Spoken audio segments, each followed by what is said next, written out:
Well, good morning, everyone. Thank you so much for joining us here today. We're very excited to host you all virtually for the first Emerging Technologies Review workshop of the year.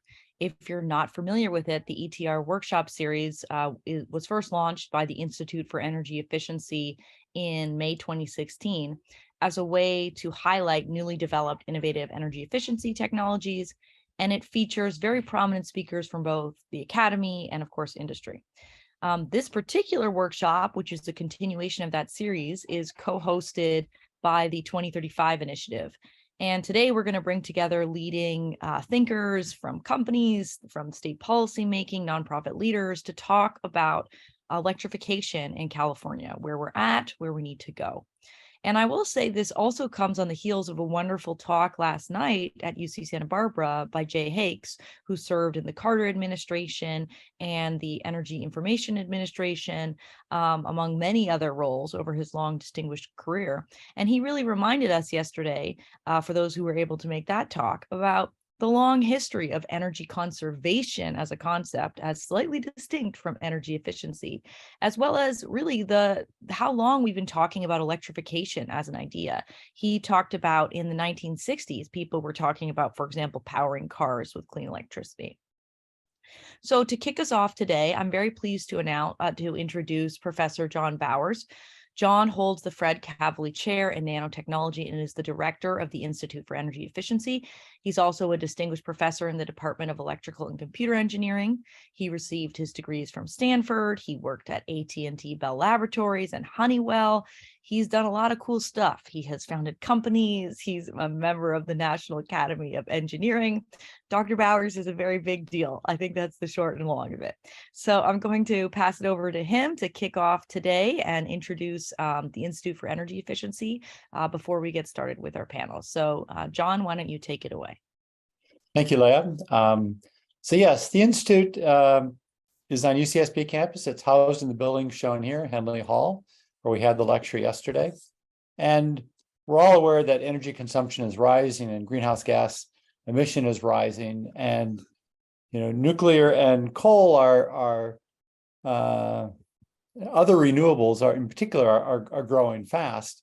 But our focus is not so much on energy generation, but more on energy efficiency and reducing energy consumption. And so as we can see here, as we all know, as the world becomes more advanced, and particularly China and India raise their living standards, this consumes a lot more energy. And so our focus is basically not so much on generating energy.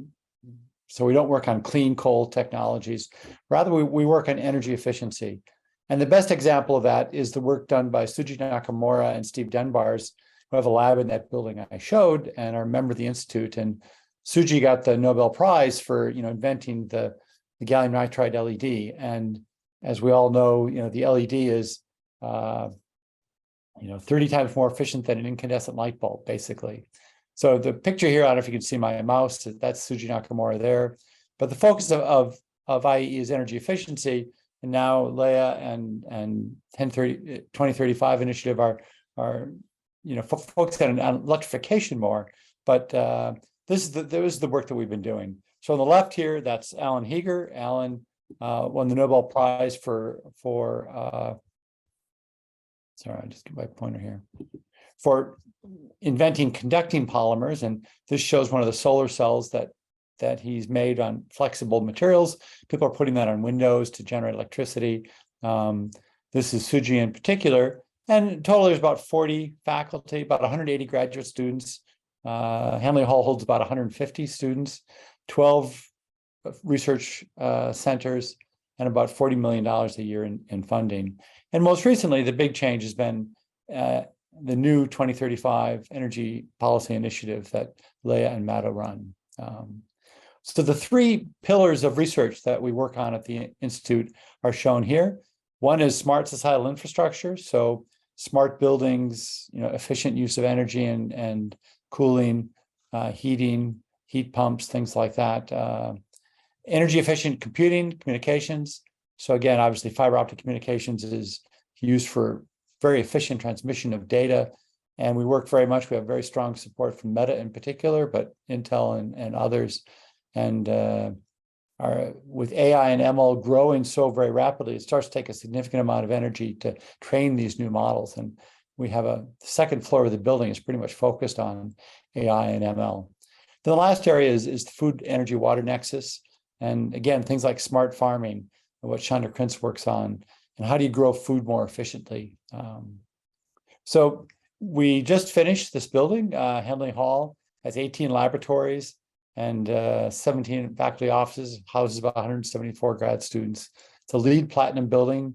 And Igor Mezik is doing a lot of research on how do you make these buildings even more efficient, right? So there's a lot of sensors and controls in the building to make it about 40% more efficient than a laboratory, any other laboratory building on campus. These are the centers. So the institute is housed here, but there's a lot of other centers, the American Institute for Manufacturing, Center for Responsible Machine Learning, and Winston Wei runs that, 2035, and others. We have a lot of industrial partners listed here. We're very grateful for their support and sponsoring research. We give out a lot of different grants over the 15-year history of the Institute. And some of these are listed here.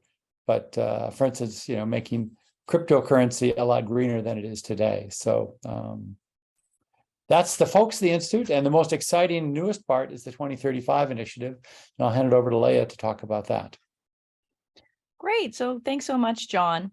So for those who aren't familiar with it, the 2035 initiative is a new project that we're working on at UC Santa Barbara, led by Professor Mildenberger.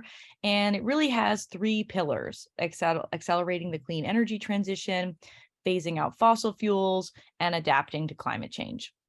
And what we're trying to do is bring a lot of the research that we're doing at UC Santa Barbara on energy policy across several different departments and bring it into the public domain. So have it be communicated to everyday people, to policymakers. So it's kind of, you can think of it as a think and do tank, as people like to say these days. If you're interested in learning more about the 2035 initiative, you can go to 2035initiative.com, and there's lots of additional information about that.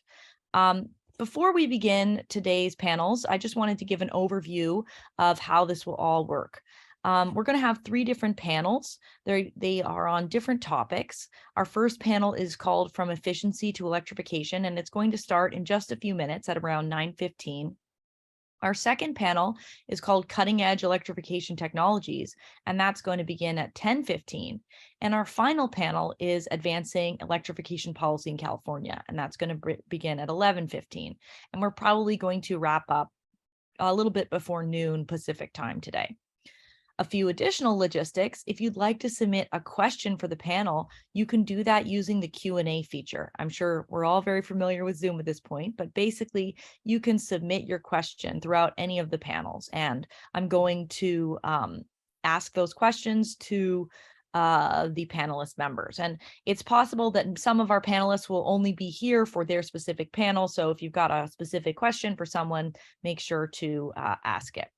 And just one final reminder, which is this workshop will be recorded and posted online after the event. So if you'd like to share it with others, you're welcome to do that. And with that, I'm going to share my own slides and ask the first panelist members to join us.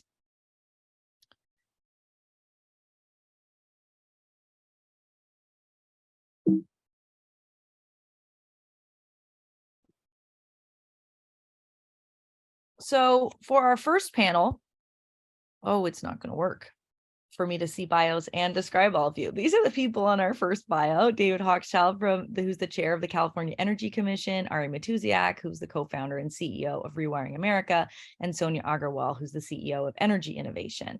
We're going to have folks speak in this order with approximately 5 to 7 minutes of introductory remarks. I could say many more things about how fabulous you each are, but I'm sure you are sick of hearing your own bios out loud because you're all so distinguished in your careers. So instead of taking up time with that, I'm going to turn it over to David to start us off this morning. Well, good morning, everybody. David Hochschild, Chair of the California Energy Commission. Thank you, Leah, for convening us and for all the terrific work. I can maybe give a little bit of a bigger picture overview of what's happening on electrification generally in California, and then where it fits in the building sector. So this has been an absolutely historic year for the state of California. Just as one sort of window into that, the Energy Commission, we have 700 people. We typically get about $1 billion of new resources every year for various clean energy projects. Our budget this year is $9 billion.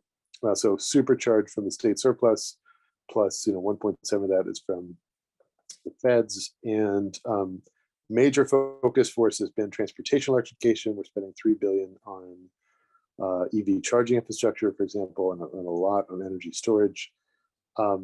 One of the key things as we move forward with the electrification of almost everything and greening the grid to 100%, which is basically the game plan. And one of the key things is to make sure that everything that connects to the grid is a good citizen of the grid. And grid reliability is absolutely paramount. And it's something that every sector needs to own. And we had this event in September, 9-day heat storm, where we had the highest energy demand in the history of the state, 52 gigs. We kept the lights on, but only because everybody leaned in, and we, really, it was just an incredible team effort to be able to do that. But and we're adding a lot more resources to help support that. We've increased energy storage about 20-fold in the last 3 years. That's helping and beefing up demand response and everything else. But as we move forward into the electrification of the building sector, it's absolutely essential we keep our eyes on the ball and really support reliability in every way possible. So with respect to building electrification, this is both a climate issue and a health issue. I think everyone on this call will have seen the reports that came out in recent weeks about 20% of our childhood asthma cases, are directly linked to gas cooking. And so it really is an issue that impacts health, and impacts particularly health in low-income communities, where often the ventilation systems are not as good. So it's that and a climate issue and an economic opportunity. So these things are all intertwined. What is particularly exciting for us at the Energy Commission, is that we did get about $800 million for equitable building decarbonization in the budget. And so we're really focused on implementing that over the coming months and years. And so we see that as a sort of major down payment for what's necessary. And I think a really good template for where building decarbonization and building electrification can go is what's happened with transportation electrification. So we now, as a state, have committed, really substantial resources, just under $10 billion for that, for both vehicle incentives and charging infrastructure. And there's an executive order that gets us to 100% of new vehicle sales by 2035. And huge progress. Again, we in Q4 last year, we hit 23% of new vehicle sales being electric. That's up from 12% a year ago. So those are really encouraging numbers, and I think do shine a pathway for what's possible in the building sector.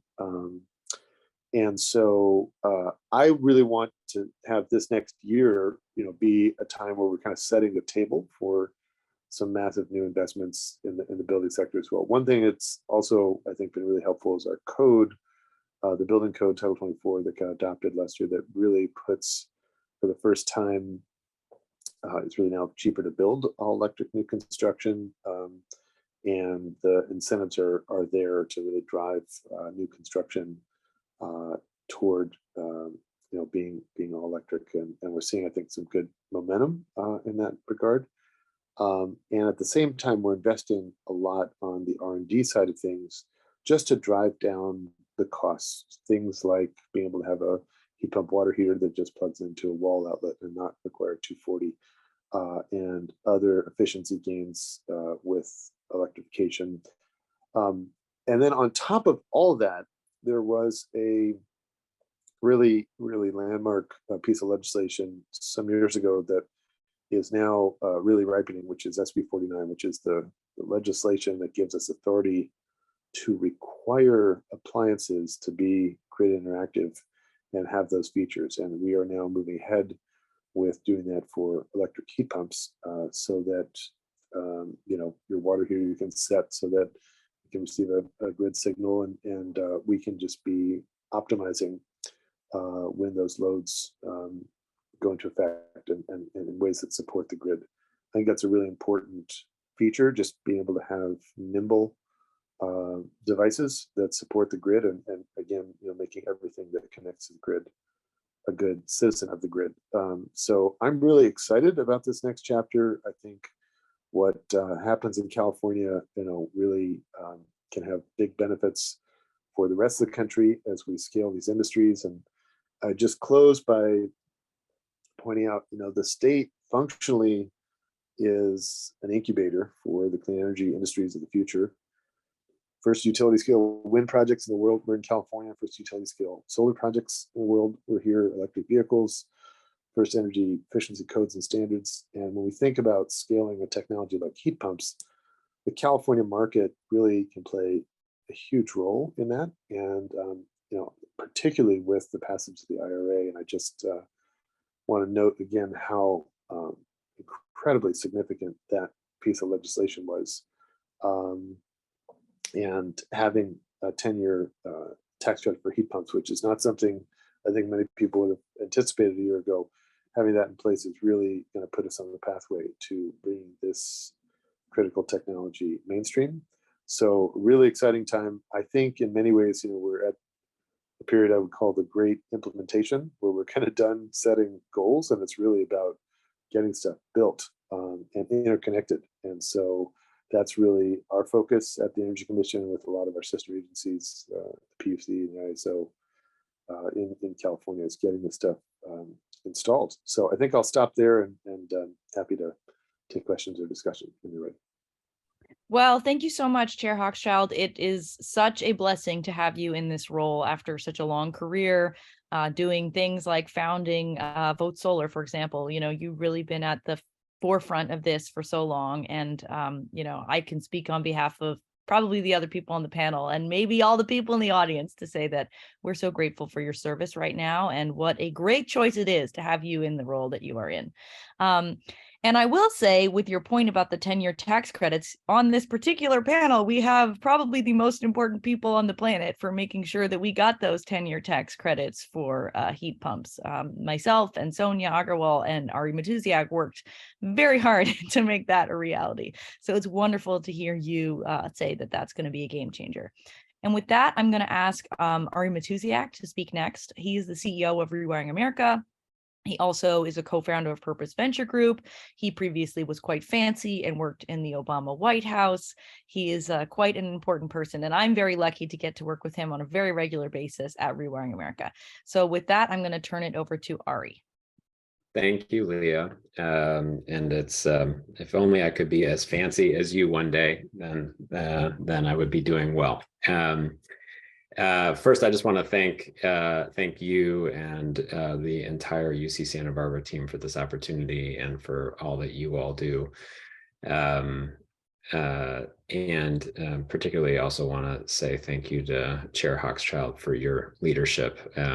As Leah mentioned, you have been a force of nature and good for the planet for a very long time, and we are very indebted to you for that. So I'm going to share a couple of slides here, and I'll go quickly so that we can clear space for Sonia to go next, who's much more interesting than I am. But just to orient a little bit, we sort of think about what we are doing here at Rewiring America, which is a nonprofit founded to electrify everything in the economy, as really sort of a strategy of shared abundance, which is to say that electrifying everything by giving pathways for families and communities to electrify their lives creates multiple benefits at the same time. It creates an opportunity for people to save money. It creates health benefits. It creates really community reinvestment benefits. And so from our perspective, electrifying everything is not just a climate strategy, it's a shared abundance strategy. We were founded, as I mentioned, in the summer of 2020 to focus on connecting the dots between a direct climate approach to community renewal and economic renewal. And that is based on a bunch of research that we did that showed that 87% of emissions come from energy generation to consumption. That's not the surprising part. But a lot of that comes from decisions that we make around our kitchen tables, the kind of cars we drive, how we heat the air and water in our homes, cook our food, dry our clothes, and where the power comes from, all those things. In fact, that number is more like 42% of energy-related emissions that stem from kitchen table decisions, which effectively makes household and residential electrification a but-for when it comes to climate. Unless we electrify all of these machines, there's no way for us to hit our climate targets. And there are a lot of them, 1 billion machines across 121 million households that need to be cleanly electrified over the next couple of decades. The good news by our analysis is that if we cleanly electrify those machines, the average American household would save $1,800 a year. That is incredibly significant in a country where 49% of Americans don't have $400 for an emergency event. So cleanly electrifying those billion machines would effectively be the largest wealth transfer from energy producers to consumers in the history of the country. And so from our vantage point, this is really our North Star. Within the decade, we have to make it so that efficient electric machines are the most affordable and convenient to purchase and install for everyone. And that is a pretty significant sentence, not just because of the font size on this slide. It's a significant sentence because it's not just about lowering cost, it's about creating awareness. It's not just about creating awareness, it's about making sure there are folks on the ground who are trained to install and do these jobs. And it's not just about that, but it's also making sure we have the supply chain to support all of it. But it really starts with the demand and making sure that we have people understanding and aware of what's available to them and how they can access these better machines and put them in it and incorporate them into their lives. Why hasn't it happened yet? Well, we live in a fossil fuel world. It's effectively a feedback loop that produces fossil fuel results. If your furnace goes out and the contractor comes to your house, very likely on the back of their truck, they have a furnace that has a pipe sticking out of the back that is designed expressly to connect to a pipe that sticks out of your wall. If you say that you would like a heat pump, it's getting better, but in a lot of cases, you get sort of a quizzical look from a contractor, or they tell you that your house can't take one of those. It won't work. It won't save you money, or it'll take you 3 months to get the requisite pre-work in order for you to get an installation.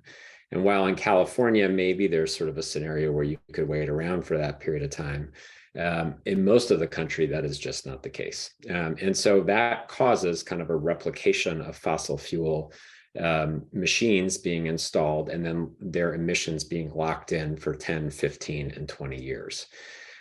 So we started with the opportunity in Washington, as Leah mentioned, and the result was the Inflation Reduction Act, which, as we think about it, created an electric bank account for every household in America. We now need to make sure that people know that they have it. And so we think about this as electric potential, not just for households, but also for communities at large. And really now it becomes a game of communities aggregating demand locally to maximize the amount of money that comes out of Washington.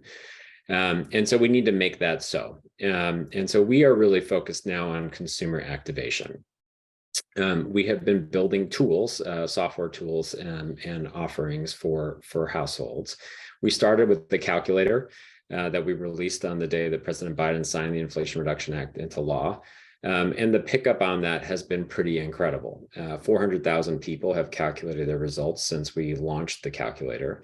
We have spent no money advertising it, and 60% of the people that come to that page actually calculate the results, about 15% of them also giving us their email address, and about half of those people giving us their phone number. And that performance has given us conviction that there is an opportunity to go further. And so in June, we will be launching a consumer education website and a tool we call the Personal Electrification Planner, or PEP for short. And that tool will be pathway dependent. It will take people on a journey based on the underlying kind of information about their house, and engage them in a set of questions about what they are thinking about doing. Are they thinking about getting a car? Are they thinking about going solar? Are they worried about their furnace? Did they hear about those gas stoves? And ultimately deliver them an end-to-end electrification plan for their household. Not stuff that they have to do all at once, but starting with the first thing and then connecting them to the next and the next thing. We will pull together federal, state, and local incentives as a part of that, and connect by the end of the year, start connecting this tool to a contractor marketplace for households to take that next step. So as the Inflation Reduction Act comes online, particularly as these rebates become available, we're focusing in on that. We're launching it with a series of partners who are going to take our content and push it out to their customers and members, and pull people back to our website and push people through to the electrification planning tool. And then what we're going to do is focus on rewiring communities, aggregate demand locally. We've built a model for where in America, there are households everywhere in America that benefit from electrification, but there are also communities that are best situated to electrify on a number of factors. So we've put together a model for the country down to the micropolitan level. It produces easy to understand maps like this one that show where in states like California it makes the most sense to focus and electrify. And that enables us to start doing at the local level civic campaigns, focused efforts to bring people together to connect them to their electric bank accounts. What's also really powerful about this is that each of our homes has a lot of carbon value, but that carbon value has never been exposed. If you take out direct air capture projects by 2030, corporate voluntary offsets are projected to grow to $15 billion annually. But most of that money is going to nature-based offsets that are in the global south and not actually going into communities. And so this idea came to us actually through an announcement that the Boston Red Sox did to offset their emissions at Fenway for all the fans going to Fenway Park. That's great, but they're doing it through nature-based offsets, as mentioned. And the problem with that is not that they're offsetting their emissions, it's just that they're giving up opportunity, because 42% of their fans have fuel oil or electric resistance heat in their homes and are paying thousands of dollars more than they should on their heating bills. Wouldn't the Red Sox rather give Joey and Southie a heat pump as opposed to planting a tree in the Amazon? Probably, but they haven't had a way to do that yet.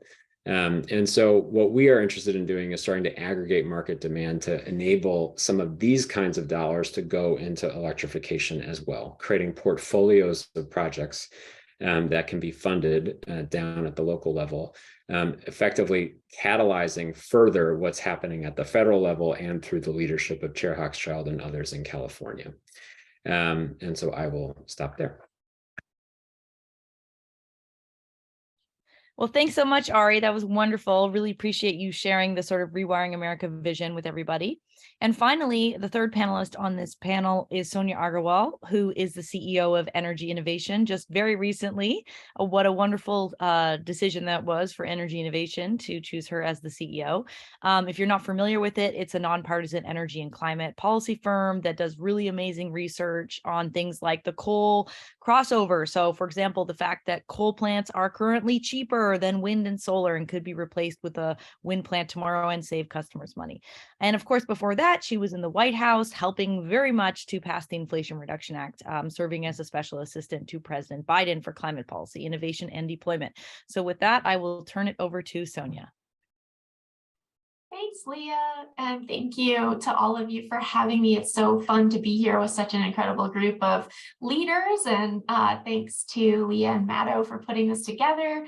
So I just I wanted to start by saying how fun it was to hear about all of California's leadership from such an authoritative source as David, and fun also to hear about the scale of the challenge and all of the innovative solutions to this giant challenge of really transforming our entire building stock from RE. And I know this workshop is called Beyond Efficiency, but I can't help myself but point out that direct electrification is efficiency, and it is some of the most exciting way to do efficiency. Heat pumps, I think, as everyone on this call likely knows, are some of the most energy efficient devices out there. And David talked a lot about what California is doing about that, which is continuing its leadership in incubating new technologies that deliver tangible benefits to people, like heat pumps. And one exciting thing that California has done that I'm not sure I heard him mention was that Governor Newsom actually set a target of 6 million heat pumps to be deployed by 2030, with at least half of that funding to achieve that heat pump deployment goal to be in historically marginalized and underserved communities. And that's cool. And California is not the only state that has these kinds of explicit heat pump targets. We also see them in Maine, in Massachusetts, New York, and all of that adds up to already 12 million heat pumps by 2030 from just those 4 states' explicit heat pump commitments alone. And then, as we know, there's many other states that have broader decarbonization targets, which also contemplate quite a transformation of the building sector and will boost that number of heat pumps out there in the world, I think, well beyond 12 million just in the next few years. Of course, those targets, many of those were set before we had the Inflation Reduction Act. And a couple of people have mentioned that. I think everyone yet has mentioned the value and kind of way that the Inflation Reduction Act impacts this series of questions. But I'll just spend a couple of minutes talking about the breadth of programs that are in the Inflation Reduction Act to help. Did you know that to help figure out the best electrification options to save money, you can actually claim a credit of up to $150 for a home energy audit conducted by an inspector? So that's a great place to start. People can just look around their home and see kind of where are the biggest opportunities for saving money through electrification. And once you figure that out, then you can get up to $1,200 in credits every single year for adding things like insulation or efficient windows and doors, heat pumps. Actually, the heat pumps, you can get up to $2,000 every single year to provide that super efficient heating and cooling. And then on top of all of that, there's also money for a bunch of new state programs that will soon be up and running, offering rebates for electric appliances and home retrofits.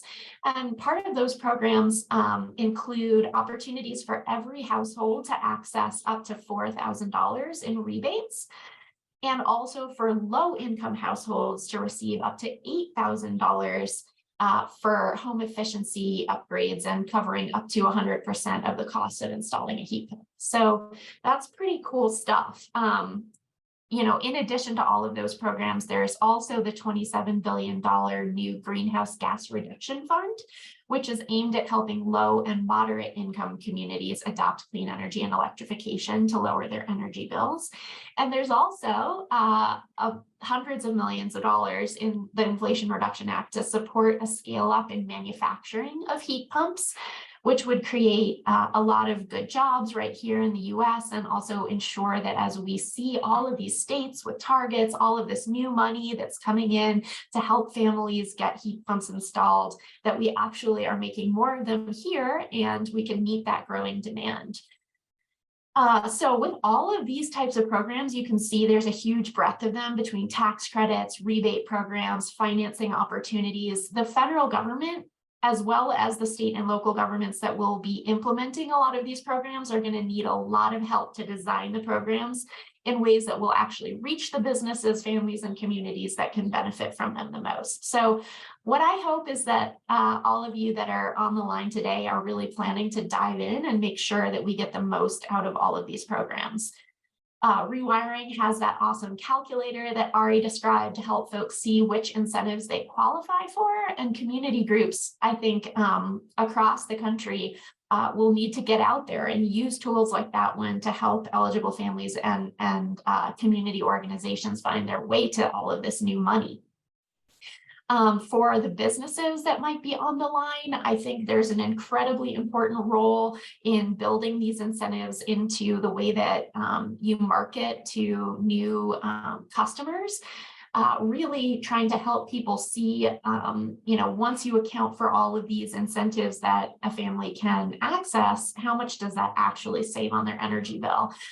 And then also just generally thinking together about new creative ways that now that there's a bunch more money on the table, a lot of exciting leaders across a bunch of states that are thinking about how to do this well, how to make sure that we're accessing those low and moderate income families that I think oftentimes it's been tough for state programs to reach. How we think together about the best ways to do that and what each of our roles can be in making the most of this huge opportunity.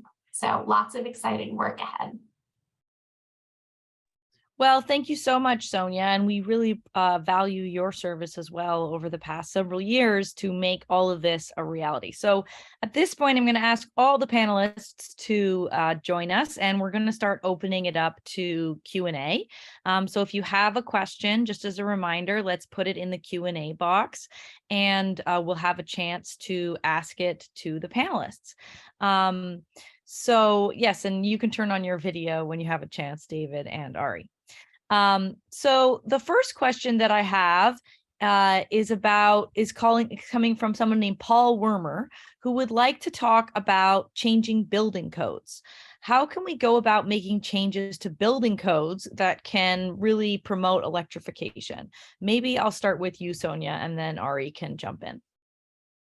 Sure. So there's a huge amount of work that's been going on to think about how building codes could be improved to move us more in the direction of the technologies that can help families save money on their energy bills and ensure that we're reducing pollution in homes and businesses.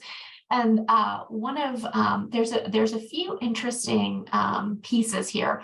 One is that many building codes are written to be prescriptive. So they're saying install these 5 things, and then you'll sort of meet the building code, and everybody has to follow this chart. And then other types of building codes are performance-based. And so they look at how is the whole building performing in terms of energy use and comfort level for the occupants. And then they focus on ensuring that the buildings meet a standard level of performance, but the way that building owners and people living in these buildings actually get there is much more up to them. And California has had a really world-leading approach to building codes for many years, where it ratchets forward every 7 years, I believe. And David, I'm sure will correct me on some of these details, but the idea there is every 3 years. Yeah. Years, hey, it's gotten even better since the last time I checked in. So every 3 years, building owners can begin to take advantage of the new technologies that are coming out into the market to make their homes more efficient, to use less fossil fuels in their homes and make them make the air quality better inside their homes. So those are all really interesting and exciting, what I think of as best practices in building code design that could be adopted more widely. That's great. Ari, do you want to add something here?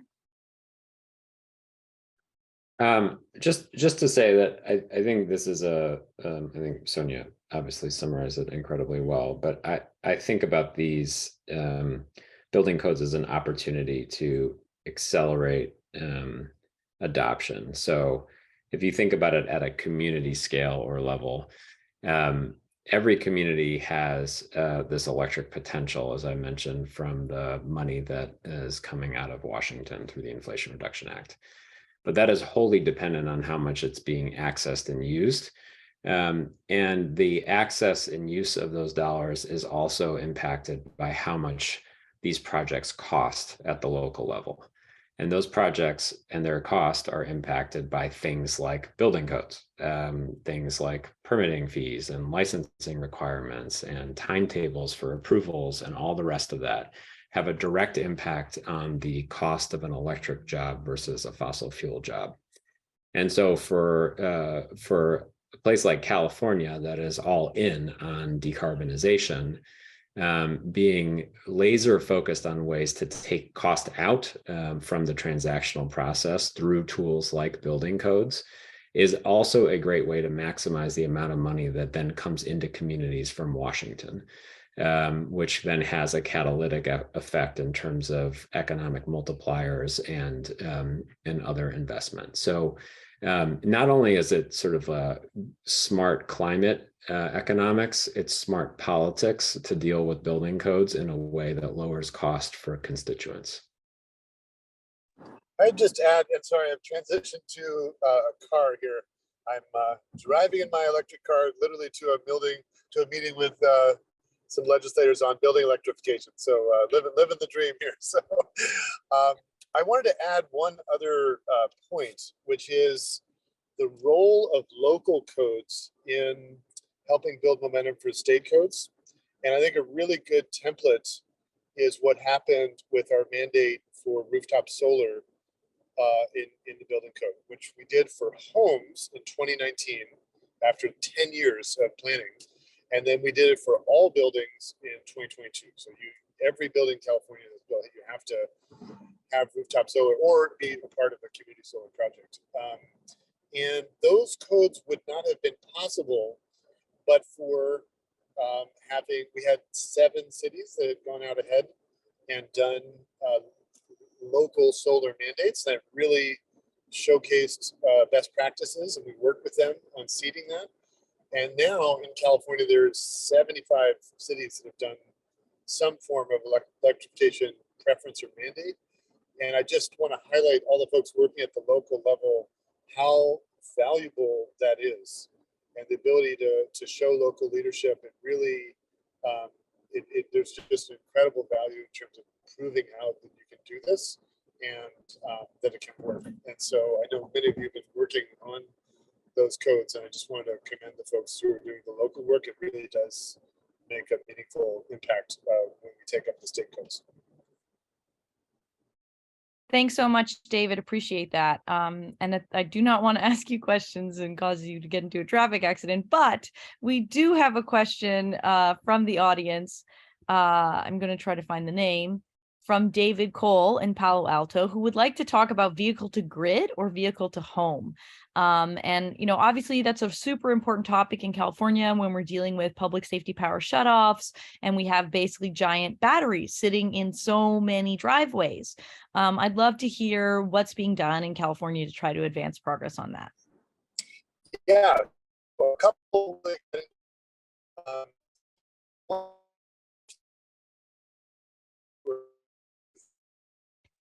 we also have more work to do on advancing our cell phone towers, I think, in California, because we can't quite. Vehicle to broadband. Let me go off video. Maybe that would be a little better. But so Tesla, starting in January, all new vehicles they make are being built with the ability to feed power back. That's a new feature, and again, you know, the Tesla factory in California is making 2,000 electric vehicles a day. It's the largest EV manufacturing facility in North America. So that's a significant step forward. I do think, though, in terms of the infrastructure and the strategy with B2G, the market segment that makes the most sense to start with is electric school buses, because the duty cycle is highly aligned with what our needs are for the grid. And those vehicles are typically back and plugged in, you know, at 5 and can feed power back. So just as an example, I visited the BYD electric school bus factory last week in Lancaster. You know, they're making electric school buses with typically like a 50-mile range, a 50-mile duty cycle, but they are being built with a 150-mile range. And the idea is that surplus battery capacity can just provide, you know, ancillary services to the grid. So I think that is a great place to begin, and that's where a lot of our investments are going to begin with. But it is worth remembering, even with passenger vehicles, when you buy like a Powerwall home energy storage system that's 13.5 kilowatt hours, your car is typically, 5 times that. If you get a Ford F-150 Lightning, it's 10 times that. So there's a lot of juice in vehicles, and it is, I think, going to be a great tool for us to help support the grid as we go forward. Anyone else want to weigh in on this important topic? We have, all of us are, I assume, vehicle to grid enthusiasts, but we will leave it for another day. Okay, I have another question, which maybe Sonia is best positioned to answer, from Kristen Palmstrom, in which she wanted to know about what's the state of industrial heat pumps? How can we start to decarbonize and electrify that sector? Do you have any thoughts about that, Sonia? Yes, wonderful. I love that question. In fact, Energy Innovation has an open source policy modeling tool called the Energy Policy Simulator. And that tool is now available for every of the 48 states that are part of this continent, or what am I supposed to say? The 48 states that are right here, not Alaska and Hawaii yet. We'll get there. But we have this available now for each state, and we also have it available for a few different countries.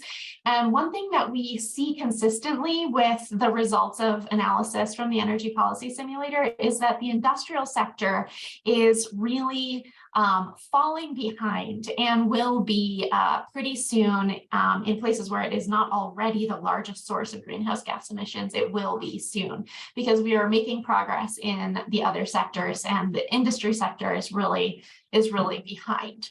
And so one of the insights that we got from analyzing California's decarbonization pathway is that some of the largest opportunities in the years between now and 2030, if we want to target something like 55% reductions in 2030, will be from industrial electrification, especially of low temperature heat applications. And that is really kind of an interesting thing when you dig into the numbers. The food and beverage industries here in California are some of the largest consumers of natural gas. And many of those processes, whether it's drying out food or kind of cooking it in industrial facilities, a lot of that stuff is, the sub 200 degree kind of heat application and industry that is already incredibly well positioned to take advantage of heat pumps and move away from burning fossil fuels. So this is a huge opportunity here in California and in other parts of the United States and in Europe. We see that there's huge opportunities in terms of things that are cost effective today. And also, when I was in my last job, we worked with the Renewable Thermal Collaborative, which, if you all haven't heard of them, is an interesting group of industrial players who are really thinking about decarbonization pathways, including emphatically electrification, to elicit a commitment from three different industrial users to begin using heat pumps in their low temperature heat applications. And those included Cargill, Mars, and Procter & Gamble. And they really have stepped forward as companies that are interested in the near term in getting some of these new technologies deployed and starting to save money from them. Well, that's so wonderful to hear. Super interesting to talk about sort of the food and beverage industry and the electrification of that. I wonder, not to put you on the spot, David, but I wonder, do you have any thoughts about how the state is incentivizing industrial electrification in California to date? Is that an area that folks are focusing on, or is it an area that we need to do more work on? Yeah, so we actually have 90 million in the budget this year for industrial decarbonization, but I think we're going to largely be focusing on low carbon cement for that. There may be some we do around electrification. We also have a food processing improvement program where we've done some electrification processing for food processors in California. but I think most of our industrial decarb money is probably going to go towards low carbon cement. So more to be done on industrial electrification. This really is the cutting edge in many ways. I'm going to ask the next question to Ari first, and others can, of course, weigh in. It comes from Joe Connett, and he asks, as a local community activist, what is the most effective thing I can do to drive progress to electrification? What can you do as somebody living in California, I assume, or somewhere else who wants to really make progress at a community scale as an activist on electrification? I love this question. So I would say two things in the available now and coming soon categories. So in essence, I think what we need most of all is for people in communities to be having conversations with their neighbors and friends about what is available through the Inflation Reduction Act and this very idea that people have an electric bank account. And so we have this calculator at rewiringamerica.org that is one way to start socializing the information to people and getting them to start thinking about electrifying their homes and their lives.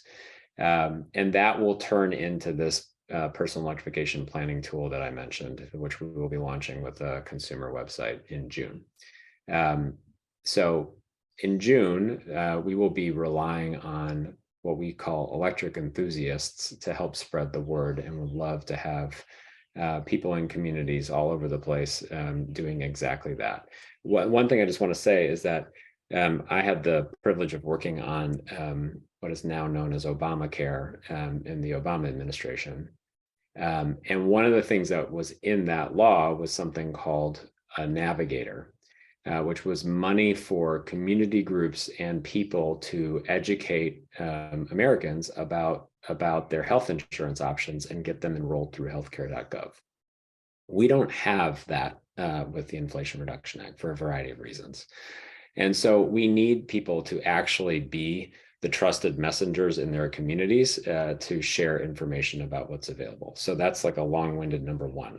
A shorter-winded number two is that we will be putting out community playbooks and toolkits also in the summer to help communities think about how they can take action on electrification.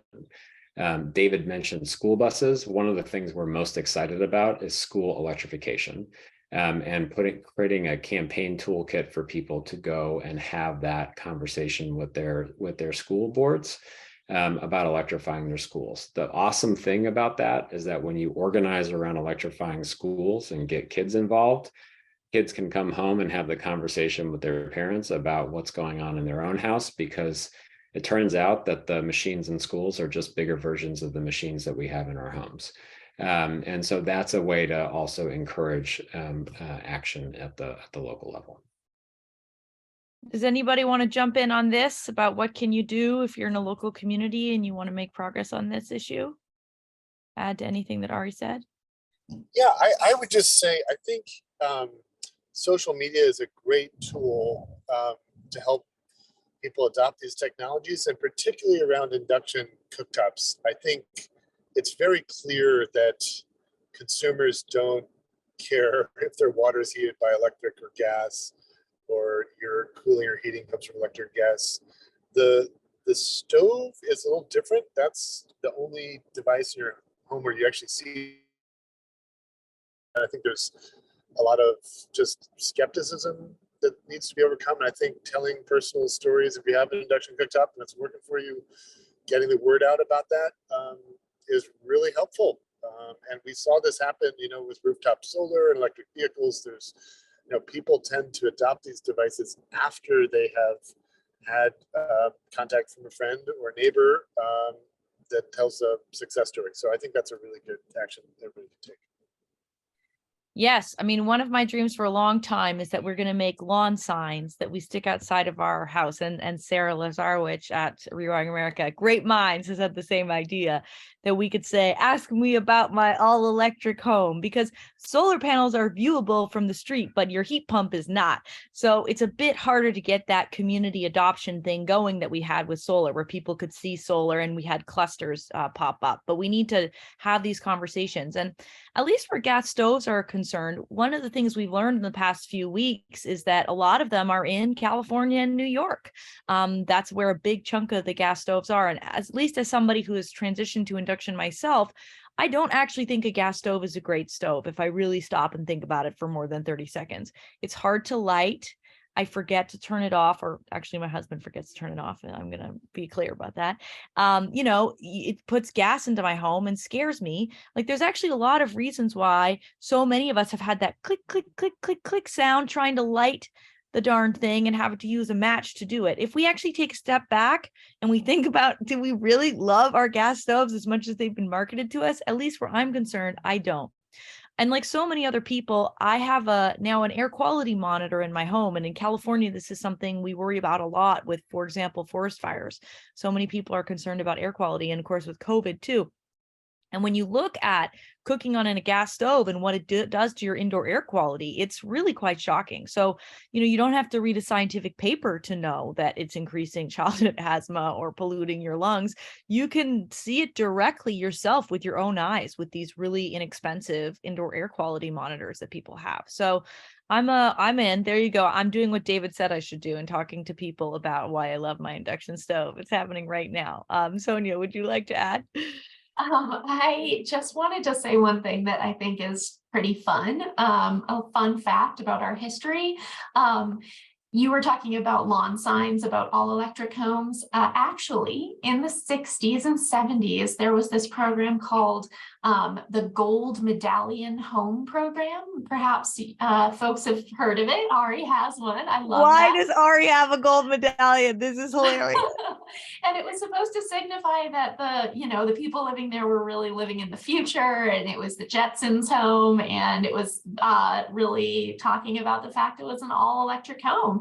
And so that's pretty cool. And so it wasn't that long ago that we were already proudly wearing those badges in many homes. Ari, I'm disappointed. I thought you'd have like a big gold medallion around your neck. Cute. He's pinning it to his shirt. It's a little heavy, David. Right. It's like really more for the bricks on the side of the house, it turns out. But it's nice. It's from NEMA. Did you see this? It's from the National Electric Manufacturers Association. Wow, I did not somehow know this, even though I spend a lot of time with Ari, and he's never shown me his medallion before. So wow, you've really been holding out on us. It's very special. Well, that was super fun. Thank you, Sonia, for making this point. And maybe we're gonna get some lighter weight versions of them that can stick in front of our house. I have to switch gears a little bit. I've got a question that comes from two different folks. Ranjit Deshmukh, one of our fantastic colleagues here at UC Santa Barbara, who works on grid, cleaning up the grid, amongst many other topics, and also Raphael Friedman. And they both asked about low global warming potential refrigerants. So as folks may know, when we're putting in heat pumps, they're awesome, but they have a coolant in them, right? And if that coolant escapes, it can warm the planet. Now, keep in mind, when you compare that to gas and methane escaping, it's a small thing, right? Like, gas is escaping all the time throughout the network, and it is methane, and that's a greenhouse gas. And so, but this is still an issue that we might be worried about. And California, which has long been the leader on standards of all varieties, could be at the forefront of really trying to address this issue, make sure we have lower global warming potential refrigerants. So I'd love to hear maybe from David or Sonia or Ari about this issue in California and how we can try to address this. Maybe David, if you have a comment first. Yeah, so you're right to be concerned about that. We have to do better on that. That's in the purview of the California Air Resources Board, and we have been engaging with them, and they are moving on that. I don't have the exact timing, but I know that's underway. Maybe Ari or Sonia has more on it, but I know that is moving.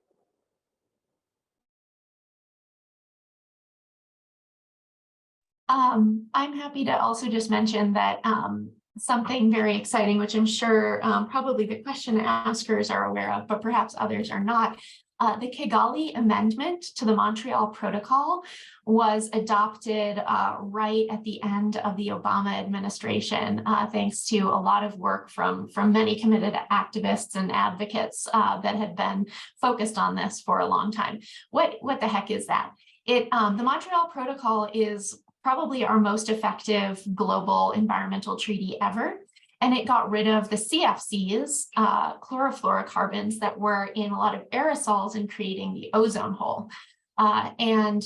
This treaty was extended to actually also cover hydrofluorocarbons. And hydrofluorocarbons are, in fact, one of the chemicals that are used in things like air conditioners and sometimes in heat pumps, because they are a very effective heat transfer chemical.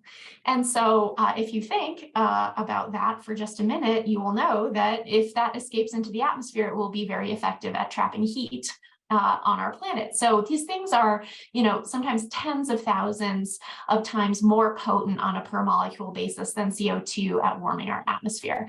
And one thing that I think we have going in our favor on the heat pump refrigerant front is that all HFCs will be phased out over time, thanks to this new global treaty. So there's already a lot of work that's going on at these various companies that make air conditioners, as well as that make heat pumps, on how we test out how to make really efficient versions of all of these devices that don't use these really heavy greenhouse gas chemicals inside.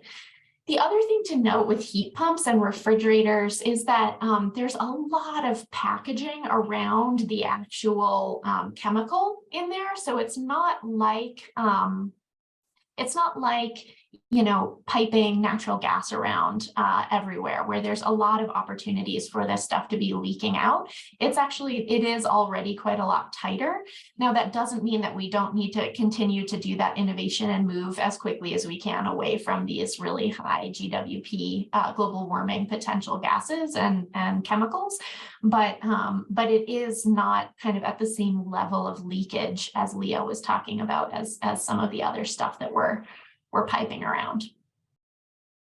And it also speaks to the importance of sort of end of life programs, right? That when these things come to the end of their life, we need to make sure that we have a way to dispose of them without them leaking into the atmosphere. Okay, we've got time for a few more questions here, and we've got several talking about sort of equity. One from Jill Gray Ferguson, another from Megan Harwood, talking about how these programs, whether they're the California rebates or the federal IRA rebates, can be targeted effectively to low-income communities, disadvantaged communities, and particularly renters. So I'd love to get some thoughts, maybe starting first with Ari, about the importance of not leaving communities and low-income folks behind in this electrification journey. That's a great question. Maybe first a rhetorical point, but I think an important one. We think about electrification as the most equity-centered climate strategy that there is, because of the immediate and direct benefits it can deliver to households and families, but also because the planet doesn't really care what the income level is of a household that has a given water heater or furnace. It's just counting the emissions from those machines. And the resulting impact of that is that we have to swap these machines out as they come up for replacement, and not do this on some kind of trickle-down basis. So we need to be thinking holistically, therefore, about how the deployment happens. And I will say that the policy structure of the Inflation Reduction Act, as an example, is very intentional about this, with rebates that are specifically tailored to lower and moderate income households and communities, with J40 principles that are sort of across a number of these programs. And in the implementation phase of some of these programs, there are opportunities to be further explicit about that, because the administration has that discretion. So we're very focused on that and tailoring those dollars and making sure that they're going to getting to the right places. I would also mention that the Greenhouse Gas Reduction Fund and the Inflation Reduction Act is going to be very important in this. It's a $27 billion effectively bank that's been created to drive down the cost of these machines and these transactions by lowering interest rates and creating financing mechanisms that are available to people, to all sorts of folks, not just for people who have high income and high credit. And so we need to sort of maximize each of these things. But to me, the trick is going to be in how they are then applied. And the way that has to happen is really, in my view, around aggregating demand at the community level, because it is a lot of work for an individual household to have to navigate all of these things and figure out how to find the right solution to what they should do in their home, to find the right resources to enable them to move forward on that, and then to do that in sort of like the quote unquote right sequence. So I think the big opportunity here is for us to create community-centered programs that take in all of these various assets and incentives that have been enabled through policy and make them available to people in a way that is easily understood, easy for them to access, and create scale at the local level. Thanks, Ari. Anybody else want to jump in on this issue of renters and equity? Super important issue that Ari covered very well. Great. Okay, well, how about this? Before we wrap up this panel, I want to give everybody a chance to give some closing remarks around where you think we're at with electrification in California specifically. You know, we've had, as was talked about, really important legislation passed at the national level that's going to help folks electrify. And in last year's California budget, there was tons of money put into this, whether that was electrifying school buses or electrifying homes. I'd love to get a sense from you if you think that we're on track in California to, for example, stop selling gas appliances by 2030, as the governor has said that we're going to do, hit his 6 million heat pumps target, and really get on track for our 2045 overall goal. I'd love to maybe start out with you, David. Yeah, well, first of all, great to follow the guy with the gold medallion. Ari and Sonia, it's been great to have this panel with you, and Leah, you as well. I would just close by saying we had an absolutely historic year. I've been doing clean energy policy for 23 years, and the last year was kind of the holy grail to get these long-term federal tax credits, to get this huge infusion of state money into ZEBs and building electrification. And I feel a lot of wind in the sails. I will say, I think for building electrification in particular, it's a good start, but it's not enough. And the mentality I think we need to have is basically to do for building electrification what is now happening for electric vehicles, because we have a sustained massive investment and an executive order, and we're going to get to 100% of new vehicle sales by 2035.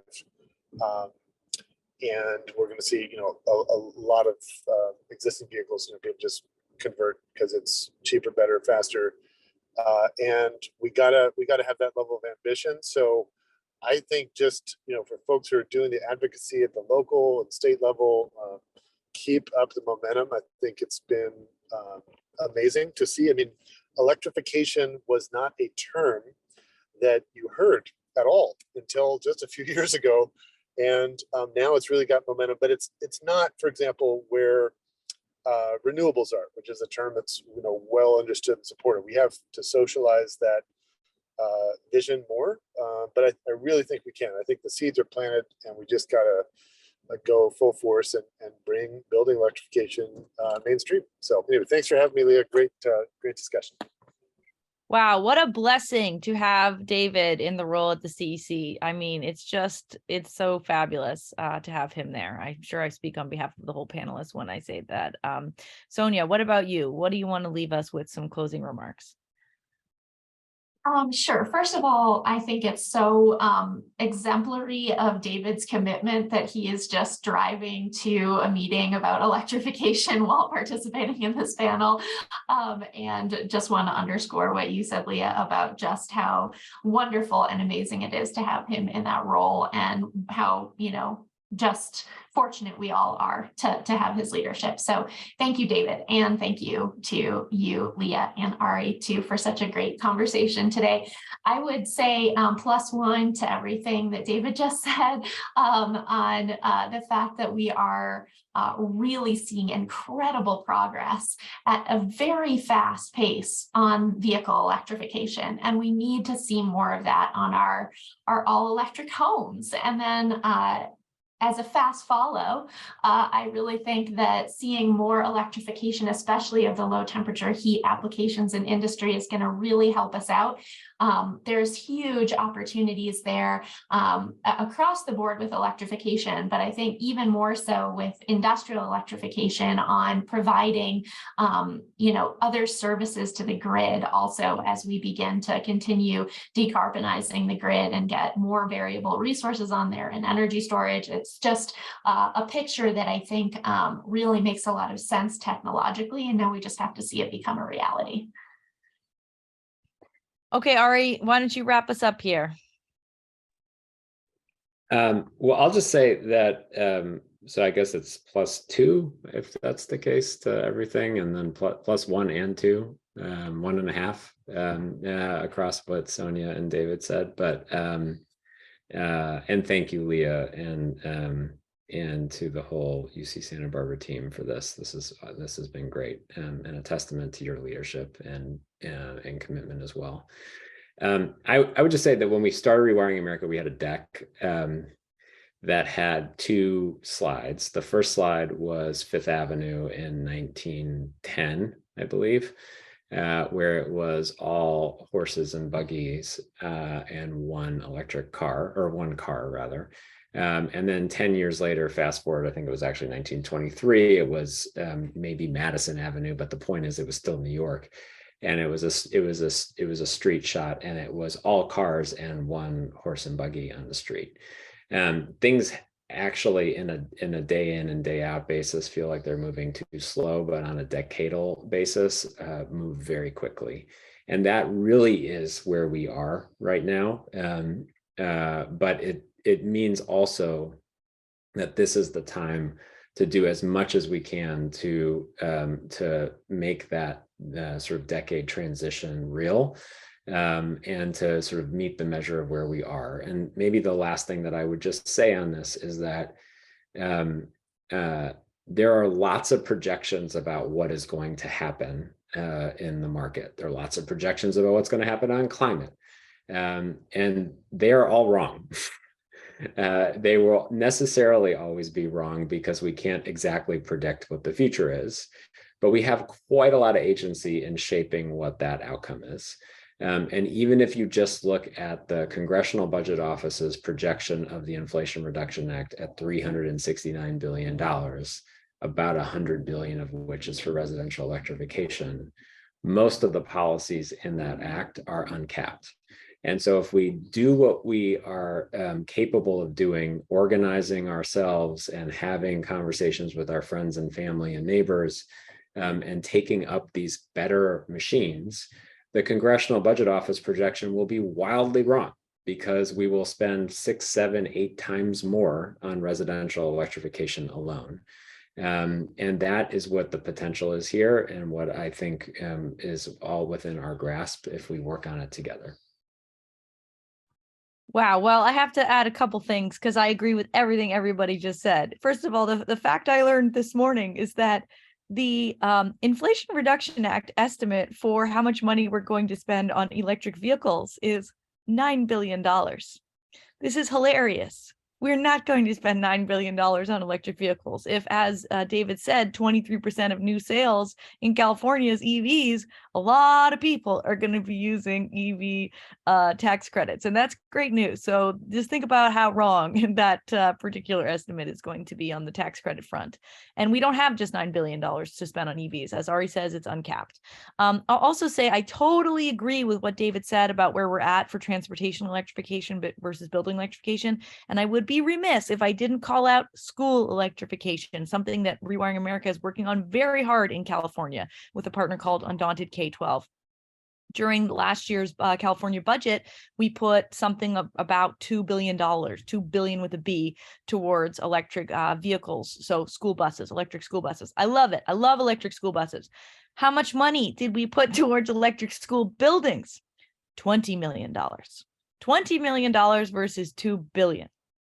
I think that that is a big mistake. And every single time a school upgrades its HVAC, we really need it to be electric. This is something, now I will say that money went to CEC, yay. And the CEC has now proposed that they will actually take that $20 million and maybe make it closer to $200 million, which through the CalShape program. So I really appreciate that. You know, there's wonderful people out there doing the work. But it's exactly what David and Sonia and Ari have all been saying. Building electrification is really the next thing that we have to push on, and we can't delay it. And California has got to be at the cutting edge of this stuff. And I will say one final thing, which is a couple remarks from the audience. John McKenna and David Cole, both from the Palo Alto, Silicon Valley area, have told us that these lawn signs do exist in that area, that they are people putting lawn signs on their, I guess their lawn saying, or their zero-scaped area, because they're also saving water, I don't know, that say, hello, I have an electric home, or something like that. So folks could look into that. And Marilyn Cott also talked about her induction hot plate and how excited she is about using her induction hot plate. And so there are folks in California doing this really cool work already. So with that, we'll all say goodbye to Sonia and Ari and David, and we will start off the next panel. Thank you.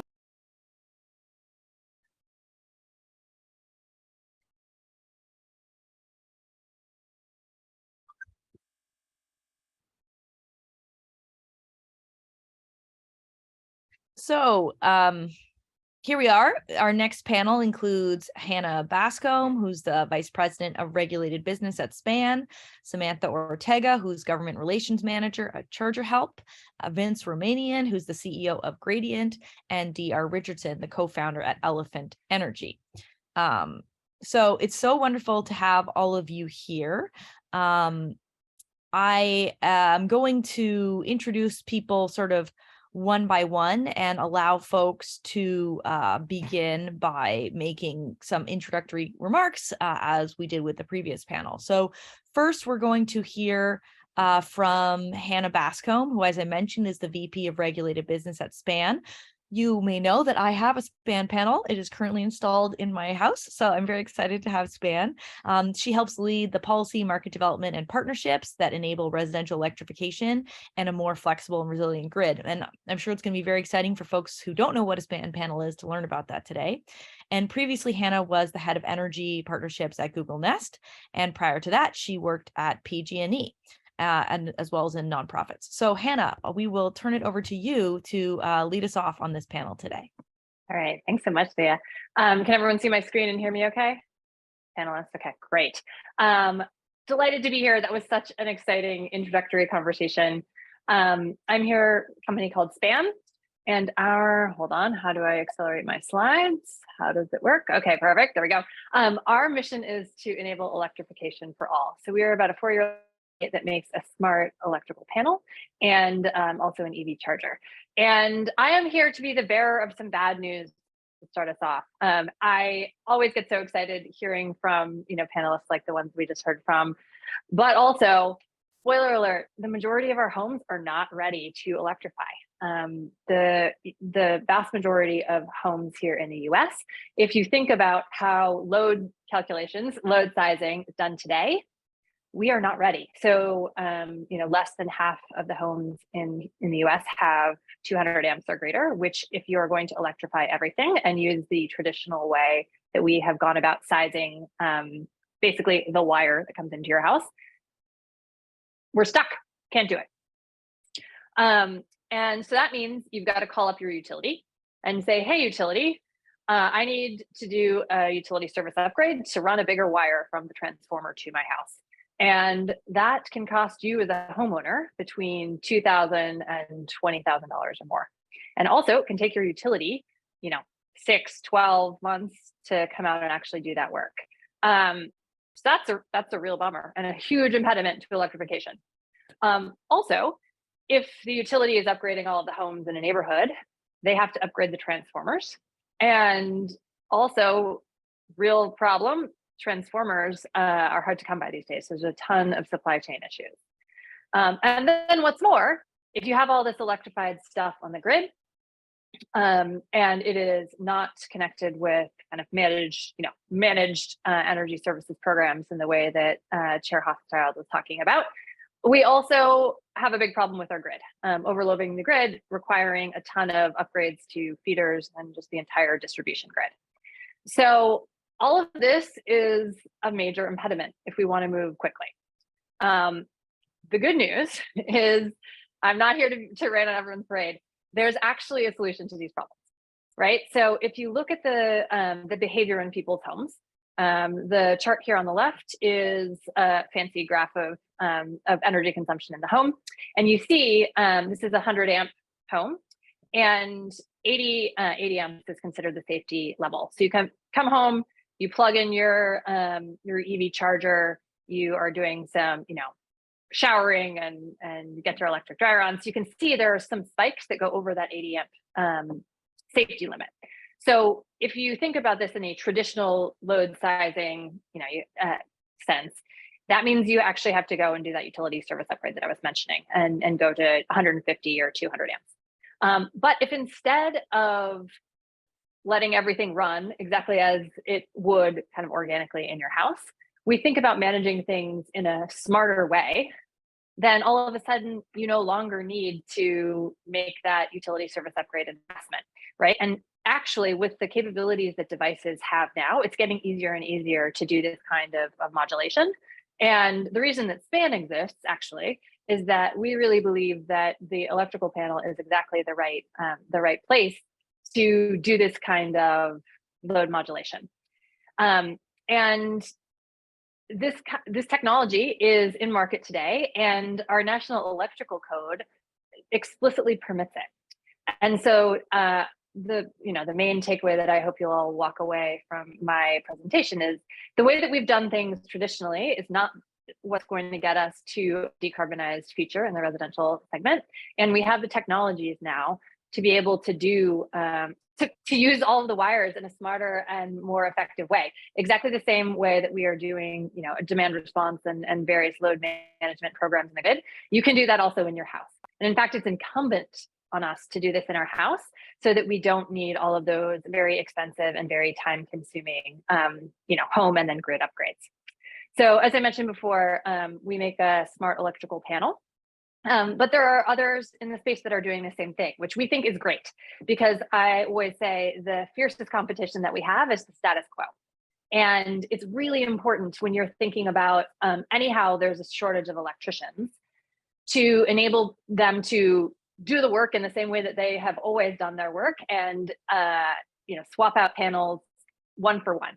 So that's exactly the way that we designed the SPAN panel. And so the unique thing is that we can understand all of the loads in the home and dynamically modulate those loads according to what we know about, the types of things that are connected, what we know about your schedule. And so, prior to coming to SPAN, I was at Nest for a very long time. And the thing that I saw is that when people made little tiny changes, in aggregate, it really added up to something meaningful. And the same is true here, right? So we can make small adjustments and people will never be the wiser that there's something going on behind the scenes because their water heater just shifted consumption, 15 minutes here or there. Or I'll talk about this in a second, but we have an EV charger that will dynamically control fast charging so that if you come home and you are doing induction cooking and have your AC running, you just charge a little more slowly. But then when there's basically more juice to shoot over to the battery, we just shoot it right over. And so those sorts of interactions mean that customers are able to electrify, they're able to get the savings that Ari talked about earlier, and they are not unduly, compromised from a comfort or convenience perspective. The other thing that's really unique about SPAN and our data is that we allow people to understand their consumption in a whole new way, and also to, to change that consumption if they so choose. So if you have a battery connected to SPAN, you can dynamically change which loads are backed up, which means during an outage, you get 40% more life out of that battery. But then also, if you extend that to the grid services that we were talking about, and you think about Teslas and all the other vehicle to grid applications, it will just enable those batteries to be much more efficiently used, because only the most essential things are being backed up in your home, and the rest of it can be an available resource for the grid. The other thing that I think is really cool is just the application of this data for other companies, utilities or others, to think about specific EV charging rates or even HVAC rates. Being able to better measure demand response and efficiency programs, to be able to do more tailored customer engagement, behavioral energy efficiency. So that is a really powerful set of data that, up until now, we just haven't had. And yeah, as I mentioned before, we also have an EV charger, and we think that this dynamic fast charging capability is really important. And I would also posit not just for EV chargers, but for other devices going forward as well. We don't want on-off. We want to be able to sort of throttle things up and down in a more granular way, so that we can do the sort of load balancing in the home and for the grid. So that's all I have. I hope that I exposed some hard truths and educated you all, but happy to answer questions after the other panelists share their piece. Wonderful. Well, thank you so much, Hannah. And yeah, for people who don't fully understand what SPAN is doing, basically, to give you a sense, when I was trying to electrify my house, the local utility, Southern California Edison, said that they would have to trench, because there's no overheads here, my backyard, to basically bring a new wire. To get them to actually schedule that would take a lot of time. It would be very disruptive. Most importantly, I would affect my banana trees, because I do have banana trees. They would have to get dug up. And instead, we got a SPAN panel and avoided all that cost, expense, and digging. And we can have a fully electrified home in the exact same way. So it's a really transformative product that I'm very enthusiastic about. Next up, we have Samantha Ortega, who is the manager of government affairs at ChargerHelp, which is a clean tech company based in the LA area. She leads their efforts on policy making, legislation, incentives, etc. And she represents ChargerHelp before federal and state officials. And yeah, we're just really excited to hear from her about what they're doing to work on charger maintenance and workforce in this electrified future. So with that, I'll let Samantha take it away. Thank you, Dr. Leah, and good morning, everyone. Let me go ahead and share my presentation here. Can you see the presentation clearly and can hear me? Awesome. Now, as Leah said, my name is Samantha Ortega, Manager of Government Relations at ChargerHelp. And as a way of intro, ChargerHelp is a women and minority-owned tech startup company providing diagnostics, maintenance, and repair for the software and hardware for commercially available level 2 and level 3 chargers, also known as DC fast chargers. Our company started in Los Angeles, California in early 2020, so right before lockdown. And since then, our company has expanded, and now we have field technicians all throughout the US. Our specialized maintenance technicians are helping bridge the gap between our industry partners, which are the charging companies, utilities, and other owners and operators, to ensure charging stations are reliable for EV drivers, while capturing the data necessary to help improve the charging infrastructure. So when we set out on this journey, the industry was limited in standardization and limited in the workforce capabilities. And we were seeing how much money was being invested in the electrification of transportation, including public funding into the deployment of the infrastructure. And at the same time, we were seeing charging stations that were already installed in much need of field support. So in 2021, we hosted a few campaigns to assess the state of the infrastructure and found that 30% could be inoperable at any given time. 97% of those issues were software and hardware related, and chargers were down or offline on average 30 days. And so when our technicians went out to survey the charging stations, we found charging stations that had various issues like the ones you see here, but were thought to be underutilized because they were showing as online and available for use on the network side. But in fact, they were broken or had infestation, which presents a challenge that needed to be addressed. And as we continue to offer a seamless charging experience for AV drivers throughout California. And we took a closer look at the data and looked at different failure points and found more issues that we were able to categorize among the EV charging ecosystem, like communications issues, software and payment, hardware, which could derive from so many different reasons like vandalism, wear and tear, software interoperability, which can give us a sense of how complex and how much more we have to grow as an industry. And so ChargerHelp now is offering a platform agnostic technology solution to bring transparency, efficiency, and reliability. Our Empower platform allows us to use real-time data to efficiently study patterns and help solve for those issues that they arise, or as they arise. You will see on this slide different issues that were recorded on 4 different chargers on a 30-day period, and see the different patterns of when the charging station is operating as expected and being utilized, or where there needs to be a software troubleshoot or upgrade, communications issues that require perhaps a stronger signal, or if there's a part that needs to be changed or replaced. So some of these issues cannot be resolved remotely. And so we still need in-field observations to notate those issues and get them resolved as soon as possible. So as you think about these 4 different chargers being in 4 different locations and the yellow intervals representing consistent failures, you start dissecting those issues and helping bridge the gaps, like what we see with payment system data, cell tower data, OCPP, which is Open Charge Point Protocol, which is used to communicate between the network charging stations, hardware backend data, and even the interoperability between the charger and the electric vehicle. You also start thinking about costs associated with logistic management and having the consistently dispatch contract work to cycle the breakers every few days. And so knowing all of this, it allows us to provide our reliability as a service, which is also known as ROS, where we are able to provide a consistent subscription service that provides a fast and reliable pathway for operations and maintenance to station owners, where we can cover unlimited truck rolls for their charger repairs.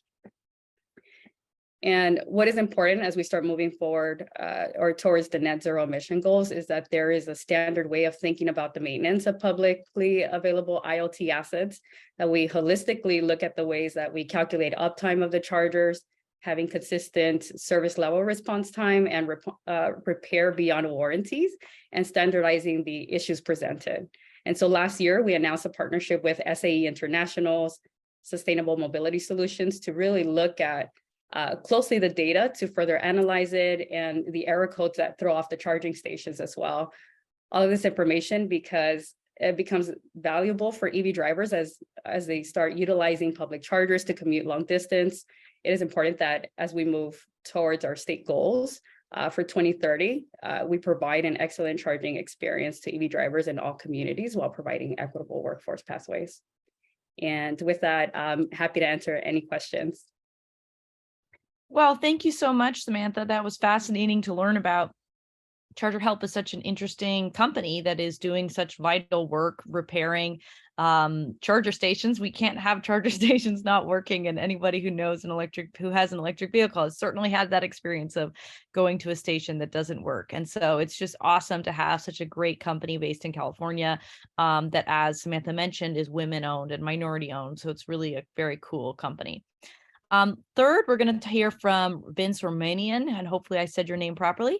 He is the CEO and co-founder of Gradient, which is a company built by thermal scientists to rethink HVAC and build products that are good for the planet and great at cooling and heating our homes. So this Gradient is a very cool heat pump making machine.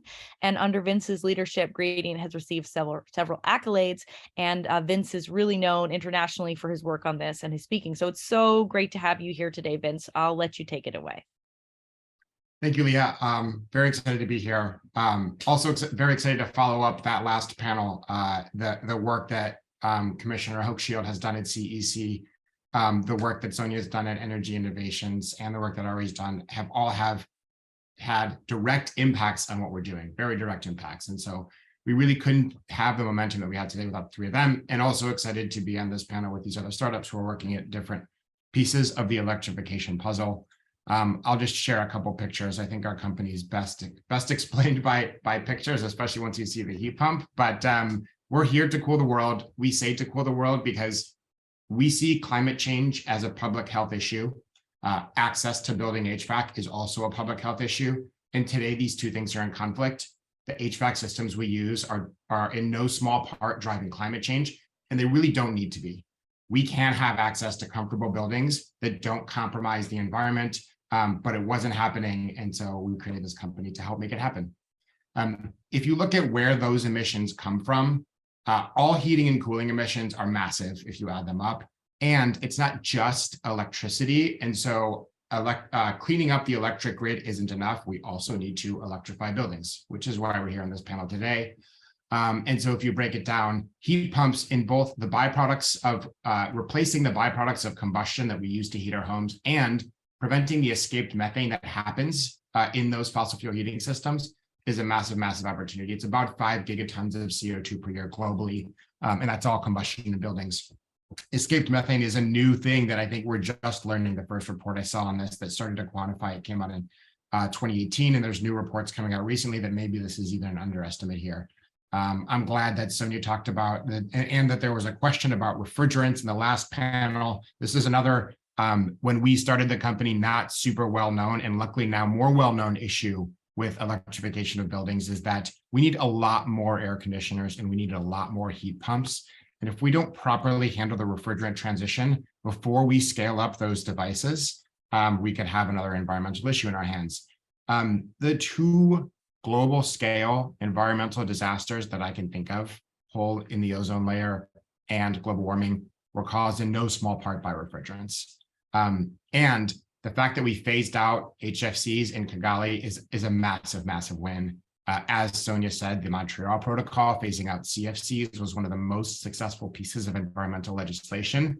It's worth noting that although we were successful in phasing out HFCs, I don't think that we did a perfect job of paving the way for an environmentally friendly replacement, which led us to now have HFCs to phase out. And that's to say, we're going to do this again. As we phase out HFCs, our work is not done. We have to make sure we're transitioning to the right next refrigerant. And right now the industry is figuring out if that next refrigerant is going to be HFOs or natural refrigerants. We're big fans of natural refrigerants and have built our hardware to pave the way for ability to use those classes of refrigerants. And then lastly, of course, there's the electricity use that these devices use. This electricity shown here is business as usual increase in electricity for heating and cooling. Of course, if we electrify heating, that's going to go up even more, which is why it's really important for these devices, as was discussed in the last panel, to be smart, to talk to Hannah Span so that we can make sure that our heat pump is running at the right time, and enable both our building to manage its energy internally and defer those electrical upgrades, but also to talk to the grid. So this is a broad view of the electrification problem and why electrification helps us decarbonize. This is a view of the adaptation side. It's expected that the number of ACs on the planet is going to go up to about 5.5 billion by 2050. That's an increase in 4 billion. That's a number of air conditioners equivalent to 1 in 2 of us on the planet getting our first air conditioner by 2050. It's a massive shift in the way we live our lives. It is good for the people that get it, but this is why it's really urgent that we change the hardware that we use to do this to be decarbonized. And per the previous slide, I think the 3 things that need to happen for that to be true is all of these devices need to be smart. they need to talk to the grid or to your span panel. They all need to be heat pumps so that they're both cooling and heating. An air conditioner is a heat pump if you add a couple more parts to it. A little bit of an oversimplification, but not that far off. And then lastly, these devices need to use better refrigerants. Another thing that is part of our approach at Gradient is that we will not scale fast enough to solve the climate problem if we're not a fundamentally better product. So we also want to address the fact that a lot of customers are really unhappy and disenfranchised with their heating and cooling hardware today. And that's why specifically the first area we address is multifamily buildings in the US. This is both the center of the equity issue because a lot of these older multifamily buildings have poor heating and cooling infrastructure today. They also have really bad resident user experiences because people hate their window ACs. There's about 50 million people who use window ACs today. Most common pain points are that they're ugly, noisy, and take up a window. The business as usual solution, the existing solution on the market is a mini split. It's quiet and it doesn't take up your window. It's more often a heat pump. The problem is they need to be professionally installed, so their cost per BTU is about 10x a window AC, so they're really out of reach for a lot of people. And because it requires a professional to connect refrigerant lines, they're more likely to leak their refrigerant than a window AC. If they use an HFC refrigerant, this could be a worse, it could have a worse climate footprint than a window AC. And so that's why we built this. It is a heat pump that is smart and Wi-Fi controllable. It's variable speed on all devices, so it's really easy to do demand response with it. It does both heating and cooling, so you can use it year round and don't have to take it out of your window. And it uses a better refrigerant. When you combine heating and cooling, it's about half the energy of a window AC and fossil fuel heating. Our direct emissions, which are the emissions due to fossil fuel use in heating and refrigerant, come down by about 75% or more. And then, of course, users like it because it looks amazing. It adds a shelf in front of it. The costs that we're removing on install of existing heat pumps is the professional work to install it, which is the physical mounting of the box, the connection of the refrigerant lines, and the wiring of electricity. We plug into 120 volt. We are fully hermetically sealed, which both lets us use more environmentally friendly classes of refrigerants and removes the technician and prevents leaks because there's no field connections. It's all hermetically sealed. And then our install process. This is a video. Ooh. Will this video work? I don't see a play button. I think I can walk it through. So you set the outdoor unit on the bracket. Bracket adjusts any size of the window.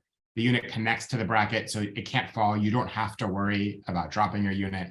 And then there's an air spring that lets you lower it into place from inside of the building. So it's easier than an IKEA couch, and you can do it yourself from any story.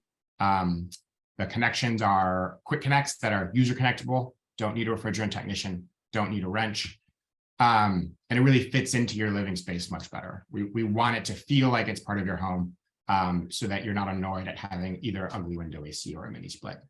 I like to think it's the best looking heat pump so far. I think we might be second best looking heat pump so far, thanks to Rewiring America. And this is Sam here, who dressed up as Mr. Heat Pump to help educate people on the importance of heat pumps, which Sam is, of course, an employee of Rewiring America. Shout out to Ari. And that the policy tailwinds that have been a result of this are huge. So specifically, the IRA has $4.5 billion going to low and moderate income building electrification rebates. We're especially excited about this because, as I said, Gradient believes that solutions like this should go to the people who need it most. This is an equity issue. And the government has a huge focus on this now, thanks to Rewiring America, Energy Innovation, and others. Of course, the homeowner tax credit as well, Defense Production Act, so that as we electrify, we're making jobs here in the US, and there's many local incentives too. Lastly, our current system is a heat pump. As many heat pumps, it stops heating at about 17F outdoor temperature. Many places are much colder than that. And so as we work on expanding that thermal range, we're looking to expand into more full electrification in colder climates and higher efficiency in warmer climates. And we just won a large deal with the state of New York to deploy our systems in New York public housing. We're really excited by this deal because it's squarely in line with our mission. It lets us solve the equity issue and also decarbonize buildings. And so we're excited to roll out our colder climate version in New York soon. And that's it. Excited to continue on the panel with the other panelists and answer any questions.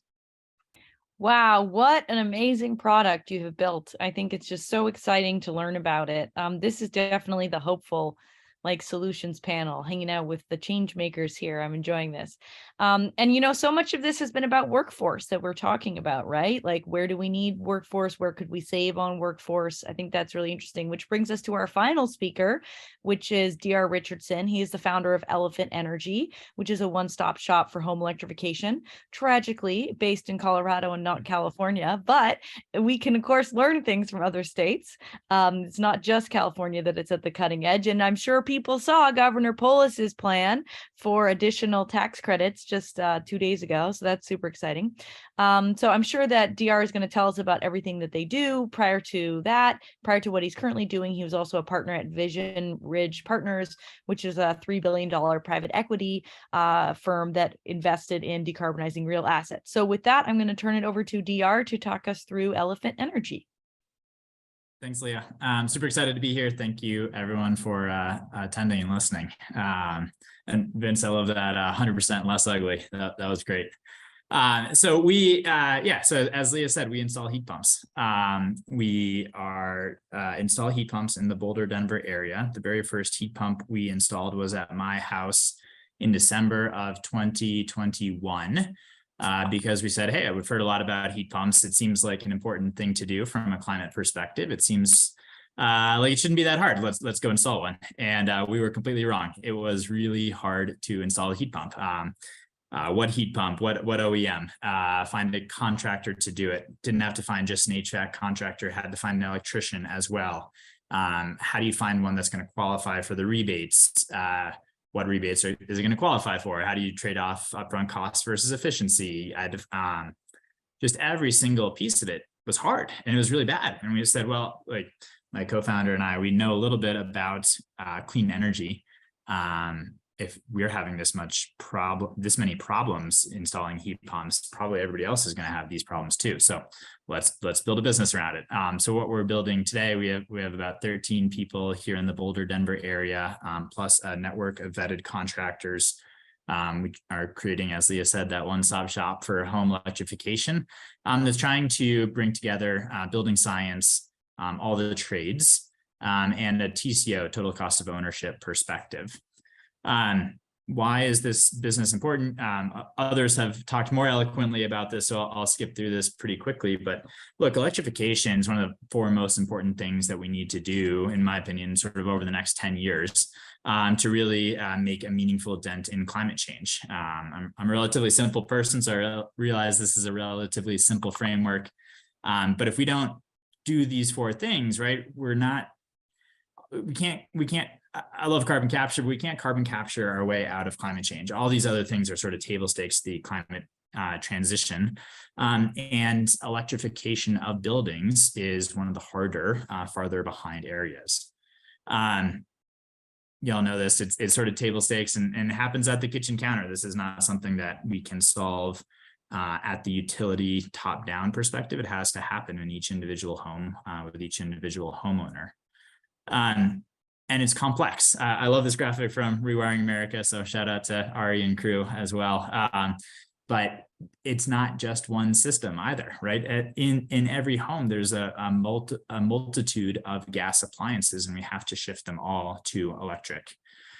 So electrification in practice for our business, we're focused mostly on furnaces, water heaters, gas ranges, and EVs or gas vehicles transitioning to electric.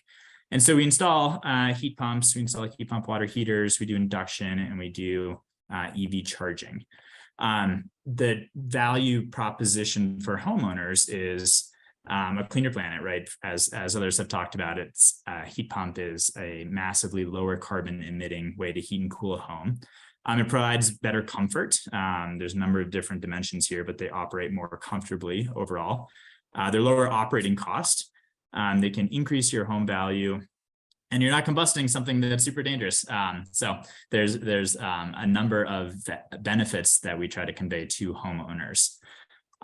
Let's talk a little bit about heat pumps. As in many ways, that's the most difficult one to do. As everybody probably knows, heat pumps transfer heat rather than generating heat. Therefore, they because they're not generating it, because they're just transferring it, it's typically way more efficient. It also has some side benefits: humidity control. You improve the air quality in the home. It's a better technology overall. Works well in the winter, works well in the summer. And yet there's a ton of myths around there. So basically in every home that we go into, we spend a lot of time talking to homeowners about these myths. Historically, heat pumps were more expensive to operate. That myth is no longer true. Heat pumps will save, here in Colorado, homeowners an average of a couple $100 per year. That was before gas prices doubled this past winter. Heat pumps used to not work in very cold climates. You have to size them correctly and you have to choose the right equipment. But when you do those things, they do work in cold climates. So that is also new. And then, heat pump technology is new. I don't want to take on that risk. Your fridge is a heat pump. Your existing AC is a heat pump. We have lots of heat pumps in our lives that we just don't know about. It's an oldish, pretty old technology. We're just sort of refining it right now such that it works in all climates and all geographies. And it works when it's amazingly cold. So in December this past year, a couple months ago, we had -16 Fahrenheit degrees here in Boulder, Denver area. And we install a smart AC with every one of our centrally ducted heat pumps. Smart AC allows us to ensure that the heat coming out of the heat pump is sufficient, and that the heat going back in through the duct system is sufficiently warm, that the homeowner is able to maintain comfortable temperatures indoors. So we have this whole knock through smart AC, and we're able to monitor all of our customer systems through this cold snap, because this is candidly way below design temperature. Design temperature in Colorado is about 0 degrees Fahrenheit, 16 degrees colder. We were candidly a tiny bit nervous that our systems would not be able to provide sufficient heat. And the data showed that systems were they were great. So fully electric homes, coldest night of the year that we've had in 30 years, and everybody survived with warmth. So we consider that myth fully busted at this point. That being said, getting a heat pump, sadly, the industry is mostly a whole lot more complex than what Vince is trying to do for centrally ducted systems. Getting the right system, getting the sizing correct, figuring out how do you layer in energy efficiency. Are there comfort goals that you're trying to solve in the home? On the discussion regarding span, how does this all work on potentially 100 amp service? It's all super complex, and it makes sense that the existing trades have struggled a little bit to figure out how to fully electrify homes when everybody's trying to learn as much as they can to solve these problems. And yet they're all really important to sizing and designing the system correctly. Let's talk about rebates for a second. There's a huge amount of financial incentives. Here's a simple example. In Colorado, you might be in shock at the $22,000 upfront sticker price, but the rebates typically stack. They're typically complex. You need some navigating, but there's a huge amount of savings out there. So the average home in Denver would save almost $10,000 by installing a heat pump from the upfront cost. That makes it substantially less expensive than a furnace and an AC, and sort of the no-brainer decision from a financial perspective, let alone the climate perspective. Really quickly, lastly, one of the things that we see as our role with homeowners is to help them create an electrification roadmap. So what do you want to be electrifying when? It's pretty it's pretty high cost to fully electrify a home. So how do we help homeowners navigate that, figure out what is the right time to do when? How do you think about that regarding budget, around your home's goals, around the life of the various assets within your home, and how do you just get started? So we do have a free tool on our website called Your Electrification Roadmap. We'd love for you to take it and provide us feedback. We're always interested in hearing more, but I think there's, it's really, I guess I'll leave you all with this thought, which is it's really tough to navigate. We're trying to make it easy. I love all the innovation on this panel too, of various ways that we can sort of break down the hard bottlenecks and the hard pieces of it to make electrification simpler and easier. So that's all I have. Back over to you, Leah. Thank you. Well, thank you so much. This was really inspiring to hear about the kinds of companies that we're going to see getting established, for example, in California, that are going to be following the footsteps of what you're doing in Colorado. And that data that you showed about the cold snap in Colorado was just amazing, right? These heat pumps performed so well in such cold situations. And I saw lots of folks tweeting about this. Some energy innovation people, for example, who have a heat pump were tweeting about this, who live in Colorado at the time. Okay, so now we're going to turn it over to questions from the audience. We've got about 20 minutes for that. And so I just want to remind people that you can put questions in the Q&A and we'll do our best to get to a bunch of them. The first question comes from Joanne Ritchie, who again wants to talk about equity and access considerations with these new technologies. So how can we make sure that we don't replicate, for example, what has happened with EVs in their early days? I think that's starting to change, but in their early days, and certainly with solar as well, on rooftop solar, because we did it through tax credits, these technologies were initially quite expensive. How do we make sure that there's equity in the transition? And you can speak to that, for example, on the workforce side, in the case of ChargerHelp, for example, and also speak to it on the technology adoption side. So maybe I'll start with you, Vince. Sure. Yeah, I think there's a couple important ways here. Again, I think this is a really important question and something we all need to be thinking about, because if the folks who are suffering the worst effects of climate change are not getting the solutions, we're not really solving the problem of climate change. The first thing we did is we realized that a lot of the heat pumps being designed weren't addressing some of the oldest low-income infrastructure, which is why we designed this to be a super easy retrofit for a sash window when you commonly see window ACs. It's why we're super excited to win this contract with New York City Public Housing. But we've removed essentially all of the labor of putting in a heat pump and designed it for a building that's compatible with a lot of these low-income areas. Our product's still expensive. We're a startup. This is a new product. However, it is much cheaper per BTU than almost any other heat pump.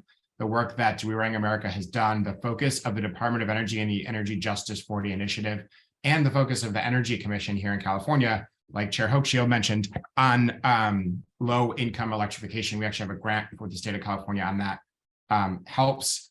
And so government incentives are also going to help. And then lastly, the fact is that often if you buy cheap HVAC equipment, you pay for it in maintenance, in equipment replacement, and in energy costs. And so long-term, Gradient is looking at solutions for that so that we can, I'm sure that Elephant Energy has a lot of work with this too, as does some others in this panel. But like, I think that we need to look at building the right financial structures to help homes make the right life cycle cost decision when they look at upgrading their homes infrastructure. That, and of course, scaling. As we scale, our product's going to get cheaper. We're excited to work with the federal government and a lot of the programs coming out to scale manufacturing, especially of heat pumps. Great. Hannah, do you want to jump in next? Sure, happy to. This is such a complex question, and I really think we need to throw all the tools at it that we have. So I loved in the first panel Ari's example of the Boston Red Sox. So I think that there are some new sort of creative ways of financing, home energy upgrades that we haven't pursued previously. So lots of innovation to be done in that space, certainly. The other thing that I will say is, so for electrical panel upgrades, there is such benefit, as I talked about, in being able to leverage the existing wiring in homes and not have to upgrade the entire grid. And we have to figure out how to capture some of that value and make it cheaper for people to install better products. And the process of doing that inevitably will be a little bit slower than I would like. I'm very impatient, but we are hard at work at pilots and at activating against many existing rebates actually already exist in California. And so figuring out a way to prove out that, yes, this actually works, that enables great customer success, as well as safety and reliability in the same way that grids have had previously. But yeah, it's going to be a multifaceted solution. Great. DR, do you want to add something else on sort of the consumer adoption side and making that equitable before we turn to Samantha to talk about the workforce side? Yeah, so I think on the total cost of ownership side, I think Vince is exactly right, that it's not just getting the lowest cost equipment, it's getting the lowest cost overall equipment, that total cost of ownership. So installing equipment that's not going to break, installing equipment that has a higher efficiency is really important. The other piece is, how do you do it thoughtfully over time? Right now it is, full home electrification is not accessible from an affordability perspective. So how do you do it over time? How do you plan thoughtfully? The electric panel ends up being one of the areas where you have to be really thoughtful about it. If you do any work today to the panel to add more circuits or to fit anything in, if you're going to have to replace the panel at some point down the road, do it today rather than doing all this rework. But figuring out how to finance that is really tricky and yet important. How do you avoid panel upgrades? So I think there's a lot of research out there that shows a lot of panels need to be upgraded. We sort of pride ourselves on being thoughtful within code constraints to fully electrify homes. So we have electrified a number of homes on 100 amp service because the assets just aren't running that often for it to matter from a total load perspective. And then you install some safety guards like a simple switch. And then the last piece is the tax credits continue to be like a great mechanism that a lot of policymakers are using. And yet that by its very nature is cutting out a big piece. So I love the fact that people are trying to get hands and people who trying to get money into the hands of people who want to electrify, and yet it needs to be done in a more equitable way because tax credits are not an equitable solution. Yeah, just to build on that, there is, for example, tax credit for panel upgrades for $600 now, which is exciting and important. But, that isn't accessible to everybody. I will say one thing we haven't talked about as much is, of course, the Green Bank, which is going to create a lot of maybe low or no cost financing options for folks. But we do need more rebate programs like what California is doing under the last budget through the CEC. So Samantha, what about making the workforce more equitable and creating opportunities for folks to come into the electrification space from different backgrounds? Yeah, I mentioned it a little bit earlier as far as the funding going to the deployment of the charging stations. There's a lot of focus in making sure that there's charging stations equitably distributed throughout the US, distributed throughout California, even with the federal infrastructure bill, with the NEVI formula program, we're seeing that. Now, what we did was shift the focus to equitable access to reliable charging stations. So ensuring that charging stations in our communities, in the more disadvantaged and low-income communities, those charging stations work the same as in more affluent communities. And also we looked at, who will be fixing the charging stations. So what we did was partner with workforce development organizations, and it is a new industry, the maintenance of the charging stations. So how do we best support workforce development organizations? How, they have to learn about the industry. They have to be versed about what it means to what the maintenance entails, what is the right skill sets that they have to recruit for, and then also work with them to do the training. So pre-recruit and bring in individuals that, are from these same communities that the charging stations are being installed, and help them transition into clean tech jobs. That's such a good point, Samantha, that, we can't have charging stations working at one level of quality in a rich neighborhood and another one in a disadvantaged community, that we have to have equal access. And especially that's even, in fact, more important often in disadvantaged communities, because people can't, if they're living in multifamily housing, often charge at home, right? Versus in wealthy communities, people can more easily in single family homes install chargers. So such important work that you guys are doing. Okay, another question from the audience comes from Professor Matto Mildenberger, and he'd like to know about barriers. So we heard a little bit about that. So we've heard a very optimistic take, and I love that. I'm on the optimistic train with all of you. But if you were to think and share with us some of the barriers that you see towards scaling your tech, getting it out the door, doing all the work that we want to do to electrify, let's say California, the country, the world, what are some of the barriers? Those could be consumer adoption barriers, they could be technological barriers, cost, policy barriers. I just love to get a sense of what are some of the things you think we need to tackle to hit our targets. So maybe I will start with DR first. Where to start?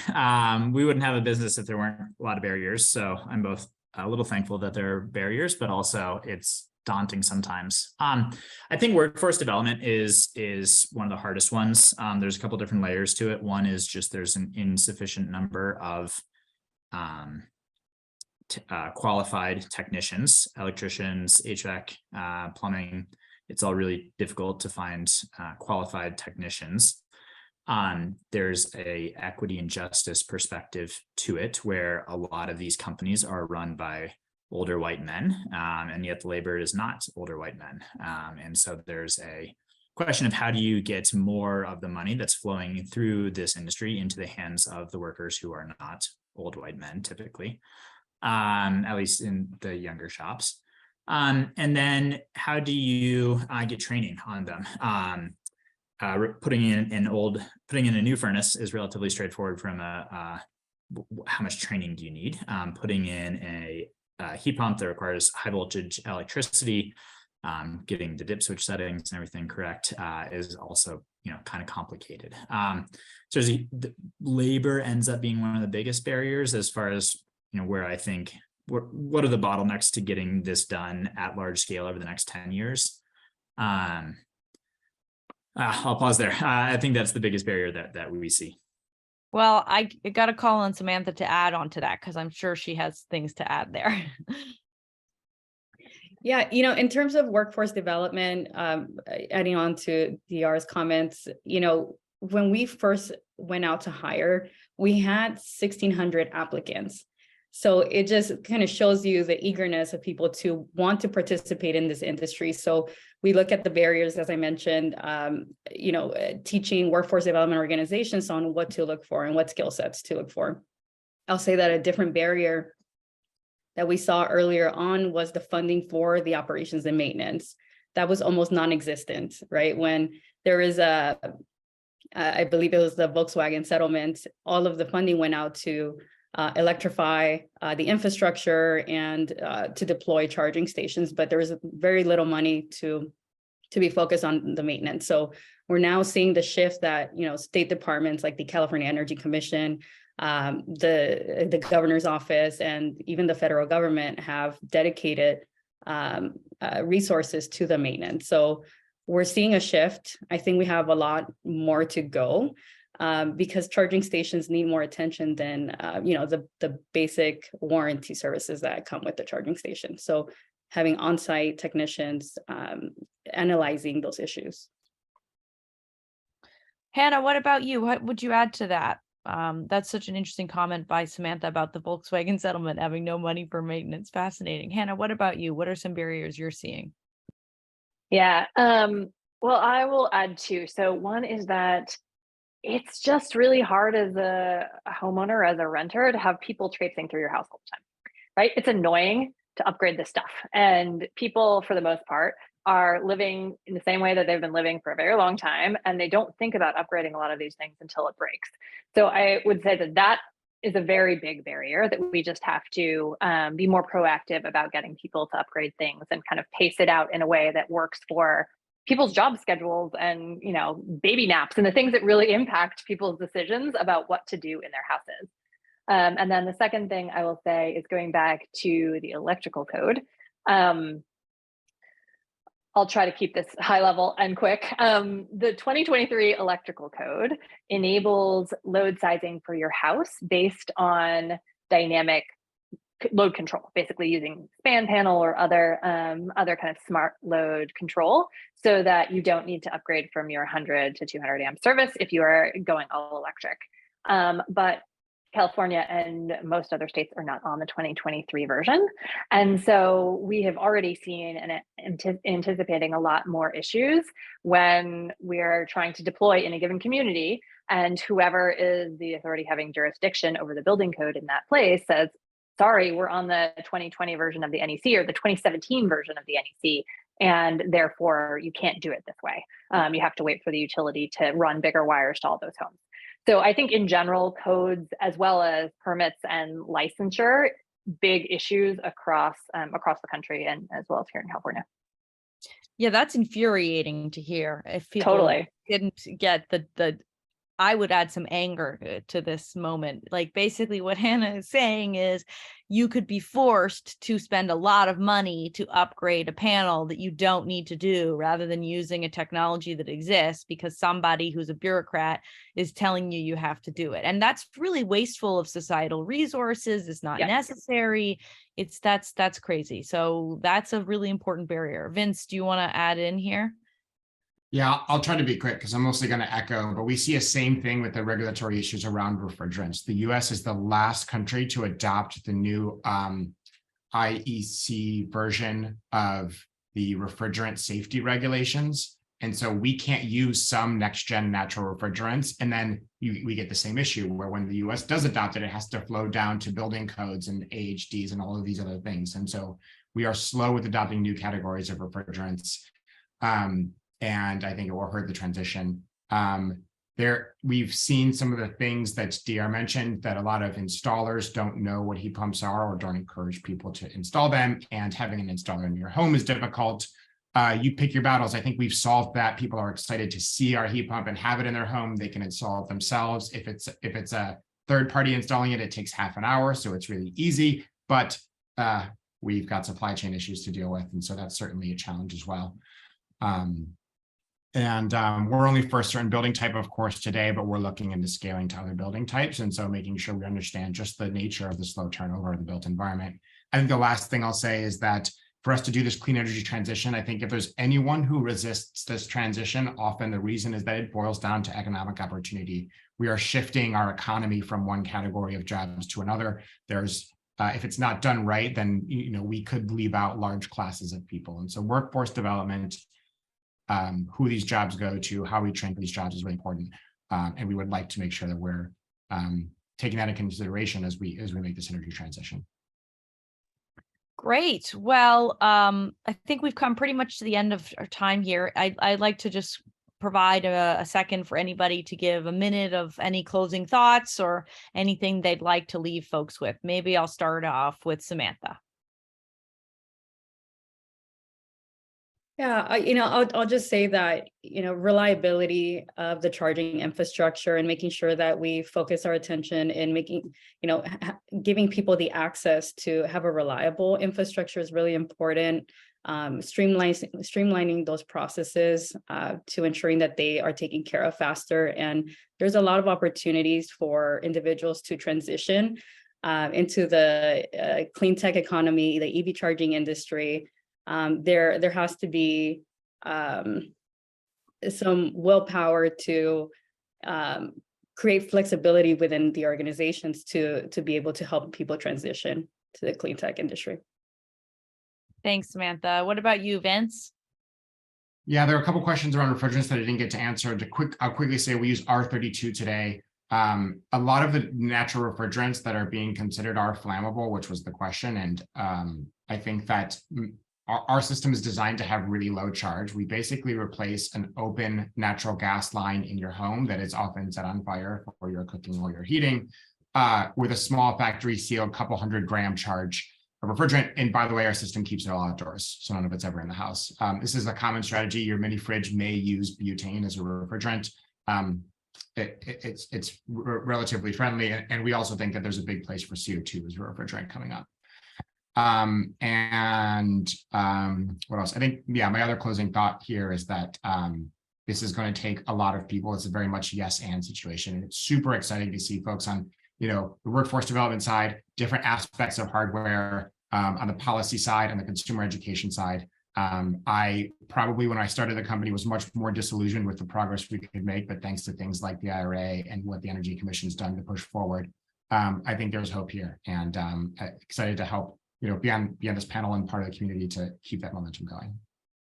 Yeah, isn't it insane that we're worried about flammability of refrigerants when we have a flammable substance we literally bring into our house that sometimes explodes our homes, that is called methane, aka fossil gas. Yes, absurd. Okay, DR, what about you? No, I love it. And that's, I guess, my closing thought, which is let's not let perfect be the enemy of the good. We need to electrify everything. everywhere, maybe not all at once, but over time, relatively quickly. So thank you everyone for being part of the conversation and encouraging us all to move faster and do more. Great, thanks. And what about you, Hannah? Yeah, no, just thank you for such a great conversation. I know there are a lot of questions, and I just wanted to offer to be a resource. So I don't know if you're going to share emails after this, but happy to follow up via email, answer questions, connect folks with others who can help wade through, the process of getting a panel or, data analysis on your home sizing and that kind of stuff. Fabulous. If you want to get a span panel, call Hannah. I love it. Okay, well, this has been great. And I don't know, man, gradient, I love it too. I love everything that you guys are doing. I don't think I personally need to get a charger fixed, but if I did, I would want to go to ChargerHelp. So this is great. Thank you all for joining us. It's been a wonderful second panel to really hear from the cutting edge technology and services that are out there. Thank you, Leah. Thank you, everyone. Thank you. Bye. Bye. Okay, we've got one more panel for you today. It's very exciting. We're going to go deep on California electrification, and we have two of the folks and myself, I suppose, who are really at the cutting edge of this transition. So I'm really excited to welcome Le-Quyen Nguyen today, who is from the California Natural Resources Agency. And she's the Deputy Secretary for Energy, and she helps guide that agency's work on decarbonization. And before that, she worked at the CEC, which, as we know, is at the center of all things great, including as the Chief of Staff to the Chair. So clearly, she's at the cutting edge of making the great thing happen. And then we also have Merrian Borgeson here today, who is a friend of mine, who is probably the smartest, hardest advocate in California, working to get hardest working advocate in California working to get electrification done. She works at the Natural Resources Defense Council and is their California director, is I think the correct title, or she can correct me. And it's a real blessing to have her help make progress in Sacramento. So I think first we're going to hear from, and I'm also going to speak on this panel about some of the work that I've been doing, particularly around school electrification in California. But first we're going to have Le-Quyen Nguyen kick us off. Thank you, Leah. So happy to be here with everybody. I don't have a presentation, but maybe I just thought I'd kind of touch briefly on California's overall goals and how it relates to electrification, some of the other things that we're doing. So hopefully I don't bore people. I'm sure people are familiar with a lot of the goals that we've had. And I just think it's so important to reiterate them because they're just so impressive and just so ambitious, but things that we can get done. So, I think a lot of the things that we're familiar with, we have our carbon neutrality goal by 2045. We have our 100% clean energy goal, which is the 100% renewable energy and zero carbon resources supplying our retail electricity by 2045. Last year, we had SB 1020, which provided some interim goals to really put in those targets that we can make sure we reach that goal, which was 90% of retail sales by 2035 be renewable energy or zero carbon, and then 95% of those retail sales will be renewable energy or zero carbon by 2040. And then also, I think another ambitious step that we took was having all state agencies by 2035, their energy must come from renewable and clean energy sources as well. I thought that was really impressive. And, again, what we're talking about is just decarbonization, transition to a clean energy economy. And I think what we'll see is a lot of what California has been doing in the past couple of years is we're really focusing now on implementation and really making these things happen. And so we have our historic climate and energy budget that has committed hundreds of millions, billions of dollars to all of these efforts. And I think it was really important to note that, that we are facing, a budget deficit or a shortfall, and yet you'll still see these historic climate commitments maintained in that budget. So still commitments to electrification, decarbonization, and that's really, really important as we move forward, and will be really important as we leverage federal funding as well. And just a couple more things, and then I'll pass it on. But also really important to note that, a lot of what we're doing is not just focused on, one solution, it's multiple solutions, and really focused also on making sure like this is something that benefits everybody. And so again, as we're thinking about implementation and trying to reach our clean energy goals and electrification, thinking about how we can bring everybody along into this. And again, those communities that may have been under-resourced or may not have been acknowledged in the past, making sure that the policies that we're working on benefit them as well, and making sure that we have the funding available to help them come along with us. Well, that is so true. Equity really has to be at the heart of the transition. We can't just use tax credits to make it all happen, although tax credits do have their place to juice things up. Okay, Merrian, I'd love to turn it over to you now for some opening remarks. Great. Yeah. And I'll leave schools out, Leah, so you can cover those, because I was going to talk about them, but now I can talk about other things. No. Repetition is always great, Merrian. You do too. Well, there's a lot of things I want to cover, because the good thing about working in California is that we've done like so many things over the last 5 years, but I just want to take folks back to like 2018. We literally were not allowing our energy efficiency programs to spend money on electrification. Like you couldn't fuel switch, even though it was super efficient and would meet our both climate and energy goals. So I just want to take folks back about like all the different ways that we've sort of set this up. And I think other regions can sort of think about it this way too. Maybe you don't say California did this because that doesn't work everywhere, but like, here's some of the things that you need to sort of like have as foundations. That's what I want to sort of go through and then what do we need to do next? So from the very start, what we had to do in California was look for like direct barriers to electrification. Like I said, like literally we had to change rules at the Public Utilities Commission to allow all of the billions of dollars of energy efficiency money to be spent on electrification initiatives. So the three-pronged test was changed 2019. And then from there, the next step was like, okay, it does not make any sense to build new buildings with gas, kind of ever, from any perspective, climate, economics, customer experience, even in the building afterwards, right?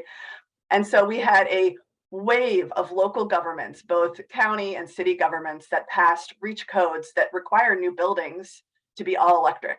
Today, I think, or maybe it was yesterday, we hit 100 cities or local governments across the US who have passed an ordinance or a code like this. 74 of those are in California. So this huge wave sort of created both the attention, the credibility, market, like just the attention both of like builders, designers, architects, as well as policymakers, that sort of created a swell of understanding like this is just not the way we can build anymore. It doesn't make any sense.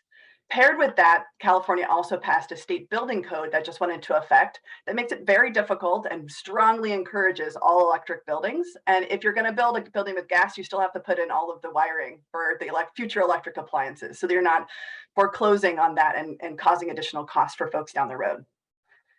We also did things like put a bunch of money into new construction to make sure that affordable housing had money to support new construction that was all electric. There's the build program at the CEC that does that.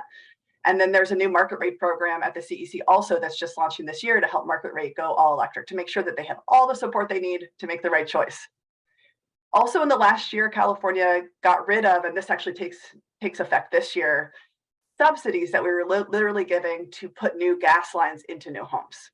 Also something that didn't make any sense, but now we're not going to pay, approximately $1,500 for new homes to get gas lines. So this is sort of like, I feel like it's almost like cleanup, right? Like all this stuff that just totally makes sense. We shouldn't be subsidizing, period. Working on those sorts of things. Another thing that we did is we made sure that programs where there's state money, for example, for the Affordable Housing and Sustainable Communities program, we said last year, a couple of years ago now, that you would get points if you went all electric. This is like hundreds of millions of state dollars for new affordable housing. The applications were submitted with this point system, and only one project even asked to submit with gas. And so now it's going to be much easier to just be like, oh yeah, it makes total sense from economics as well as from a climate perspective to have any new building be all electric. So we've done a ton of things just to make sure that new buildings are not going to be with gas in the state to the extent possible. The next thing is obviously existing buildings, and this is where equity is most relevant, right? Like most people live in existing homes. Most of our homes are existing buildings.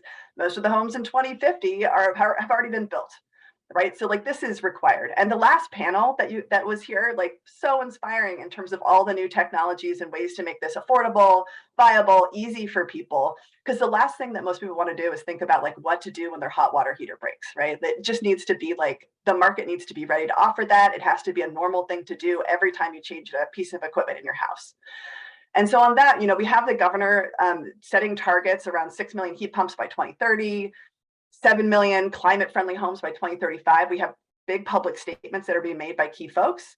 There's also this focus on new money to have low-income housing, low-income folks who are living in existing buildings be able to have a direct install program where they're going to be able to just change all the appliances in their home. So the CEC's Equitable Building Decarbonization Program that several people have already mentioned is super fundamental to that. There's money that we put towards schools to electrify school HVAC system that's already in place, and pending a final decision, there may be hundreds of millions of dollars for this going forward. We also have the tech program. If folks are in California, look at switcheson.org. Like if you just Google switches on, you will be able to find some local installers. There's over 1,000 contractors in that program. They're going to be relaunching all the incentives in, I think, 2 months. But we need to keep up this, like both money for low-income folks who are living in their homes currently, and to make sure that the market is ready to just offer this as a normal, everyday thing that we have to do. Another big piece of the puzzle is going to be rates. In California, rates are really high. There's lots of reasons for that, and I think there's lots of things we can do to reduce rates. There's also an effort at the commission right now to move to income-based fixed charges, which would actually distribute the cost of having our whole system operate more equitably. To people who can pay more would pay more, people who have less income would pay less, and then also lower the cost of adding additional electric appliances by making your per kilowatt hour cost lower, which is super important for making the economics work. Though, like someone said on the last panel, gas prices are also spiking, so that helps, but I'd rather not have that be what people are experiencing. I'd rather just have them have a really attractive option on the electric side. The other thing that's happening in California that I think will be important in other states too is thinking about how do we stop reinvesting in gas infrastructure in communities? We are spending billions on just like rebuilding, like a pipeline's old, we'll just replace it with another pipeline for billions of dollars. There's a bill in the state legislature, actually I'm forgetting the number right now, I'll put that in the chat, that will encourage, and this is already happening through some PUC processes and a pilot with PG&E, to actually, instead of replacing a gas pipeline, use at least some of that money. You might avoid, let's say, $10 million in that gas pipeline cost. Some of that money at least should be used to like help electrify those homes. So you're not constantly reinvesting in the gas system. And when you invest in the gas system, that's like a 30 to 60 year asset. Like we don't replace gas pipelines that often. So every time one's replaced, it's a huge missed opportunity. And then the other thing I'll highlight is just that the California Air Resources Board and also the Bay Area Air Quality Management District, these are folks who are in charge of air quality, are looking at making sure that zero emission appliances, i.e. things that don't burn fuels like gas, are put in homes going forward. There's a vote on this next week on the 15th for the Bay Area Air Quality Management District. And CARB, the California Air Resources Board, as part of their state implementation plan, has proposed a zero emission appliance standard starting in 2030. So we're trying to like build up the market so that it's actually normal and affordable to do this. Make sure folks who need help get it and have the incentives they need. And then once that's ready and it's like an affordable, viable option for folks, eventually requiring it and letting folks know that there's going to be an end to burning gas in homes. We already know that the NOx emissions in homes is about 4 to 6 times all of the emissions from gas plants in the state. The huge source of pollution and a huge source of climate pollution too. I'll stop there. Thanks. Well, that was fantastic. I mean, I totally agree with what you're saying. You put in a pipeline. Why? How about not putting it in and just give the money to everybody in the community to get an induction stove or a heat pump or a heat pump water heater? I mean, it's just such a better use of funds if you're going to have spending, right? This whole neighborhood doesn't have gas anymore, so we're going to help you electrify. Okay, well, I'm going to share my screen now and give a brief presentation myself. Some of these things have already been said because I'm the last person talking, which works for me. For people who don't know me, I am an associate professor at UC Santa Barbara, where I work on climate and clean energy policy. I also work at Rewiring America, and I've had the great joy of working with Merrian on lots of fun stuff in California, and with one of Le-Quyen's colleagues, Lauren Sanchez, who unfortunately couldn't be with us today. So the energy system really is everywhere, right? It touches so much of us. And 90% of the carbon pollution problem really is about energy. Now, half of that problem is about pollution that comes from buildings and vehicles. the way that we solve this problem is, in the case of California and really the whole country, clean electricity plus electrification. This was mentioned earlier, but basically if you take clean electricity, it's about a quarter of our carbon pollution nationally right now. You turn that to 100% clean power, which of course California is on the cutting edge of doing with really aggressive targets, as was mentioned earlier. So now we've got 100% clean power, and we now run that clean power through our homes, our cars, even parts of heavy industry, as Sonia Aggarwal was talking about. We can actually decarbonize, we can cut around 75% of carbon pollution. And that's probably a conservative estimate because, for example, if we're not extracting so much oil and gas, we're not going to have as much direct carbon pollution from oil and gas. That's in California and really across the whole country. So the goal here is, as we've been talking about, electrify everything that we can. So what is going on in California? We've talked a little bit about the state of play here, but I wanted to give people some context. I like to say that a lot of us run fossil fuel power plants. You might not think of it that way, but your home is like a little fossil fuel power plant, right? You burn stuff to heat your water. You burn stuff to heat the air in your home. You burn stuff to cook your food. And then you fill up the car in your driveway with something that you burn, AKA oil. So these are like little power plants. We haven't thought about them that way, but they are. And if I operate a mini fossil fuel power plant, well, I don't really like that. That doesn't really go with my whole vibe, I would say. So what I have done myself, as for example, we saw with David Hochschild in action driving his EV around during the first panel, I have an electric vehicle. I've electrified my home. I'm about to put solar panels on my roof. Suddenly I'm running a clean green power plant at my home. And so I think that's really a paradigm shift that we all have to think about. Yes, there are big polluters who should be held accountable for lying about climate change for decades. Absolutely. But when we say, what can I do? Let's not say recycle and not use plastic bags. Let's say, for whenever you have the ability, or if you know somebody who owns a home, your parents, your friends, your family, talk to them about how they're actually operating a fossil fuel power plant and maybe they don't want to do that anymore. So where are we at right now? We've got about 1 million heat pumps in this state, and we've got to get a lot more. If you think about both the space and water heating, we have a lot to electrify. Keep in mind that some things are already electric, but they are called electric resistance, meaning that they use a lot of electricity to do the same thing that we could do a lot easier with a heat pump. And as we heard about, EV sales are taking off, which is super exciting. David talked about how about a quarter of new car sales in California right now are EVs, and you can just see it on the roads, right? You see an EV every day here in California, every minute. But we've got a lot of cars already in California, so that stock turnover is going to take a little bit of time. And all of these machines need to be replaced. So sometimes we think about carbon like, oh, let's go pull the biggest lever, let's go get the power plant turned over. And yes, I absolutely think we should do that. But we also have to think about smaller levers, because all those tiny little, $40 million levers, 40 million levers we have to pull between hot water and space heating in cars. Those are all decisions that we've got to do, and there's a lot of them. So we've got to make sure that each time somebody gets a new car or a new hot water tank or a new HVAC, that they go for electric. California is doing a lot, as we've heard about. I don't want to repeat, but Governor Newsom set this goal for 6 million heat pumps and 7 million climate-ready homes. What does that mean? It's about half of all homes statewide. So that's a pretty ambitious goal.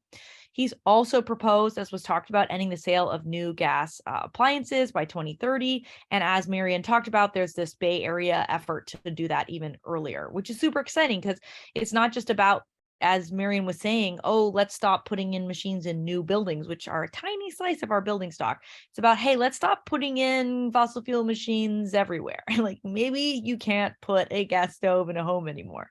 And I don't think that's going to work everywhere, but California is the place where that can work. And keep in mind, when you look at where gas stoves, for example, exist, California's at the cutting edge of having a lot of gas stoves. So it's a good thing. And if we really want to meet our carbon neutral goals, we can't sleep on these targets. These targets need to actually be hit. So let's think about stocks and flows here for a second. This is work by Rewiring America. Here you can see in purple where we're at in the present day for sales of heat pumps. It is not very big as a fraction, right? We're talking about maybe 10% of sales right now are heat pumps on the HVAC side. And so we've got to rapidly turn that into 100% by 2030, or this one says 100% by 2035. So even more rapidly, according to the governor's proposals. And that is a pretty steep S-curve is what we would say in terms of adoption.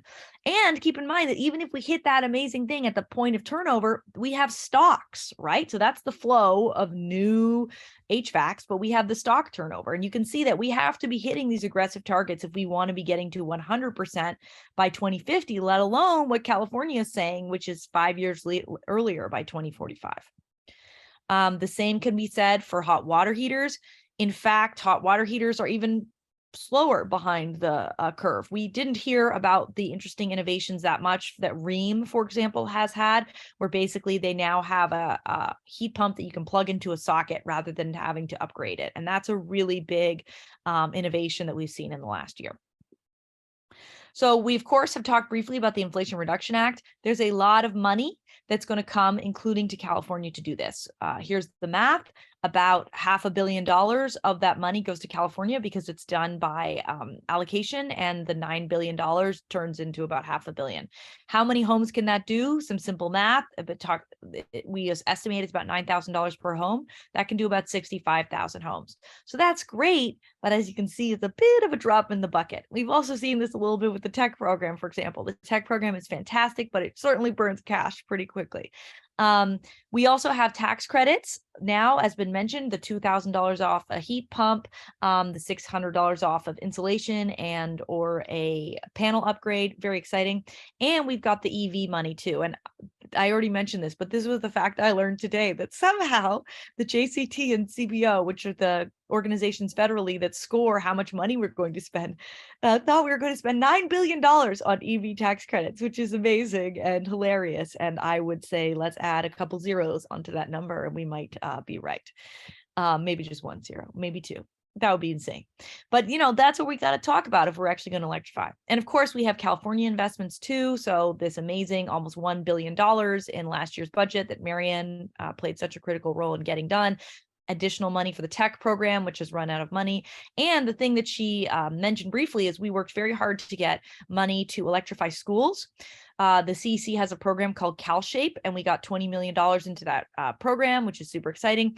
And as Merrian mentioned, they have proposed to align the rest of their budget towards electrification, which is super exciting. So we could take that 20 million and add a zero onto it pretty much and have 200 million.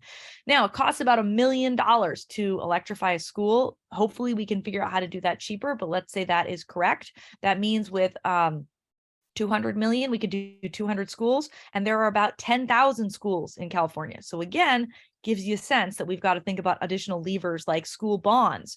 We can no longer, so I want to just point out that one place that I don't think California is doing enough, and we certainly are seeing some bills this session, for example, from Skinner in the legislature, we've got to make more progress on schools. This is something that we've been working on at the 2035 initiative with Undaunted K-12 and Rewiring America.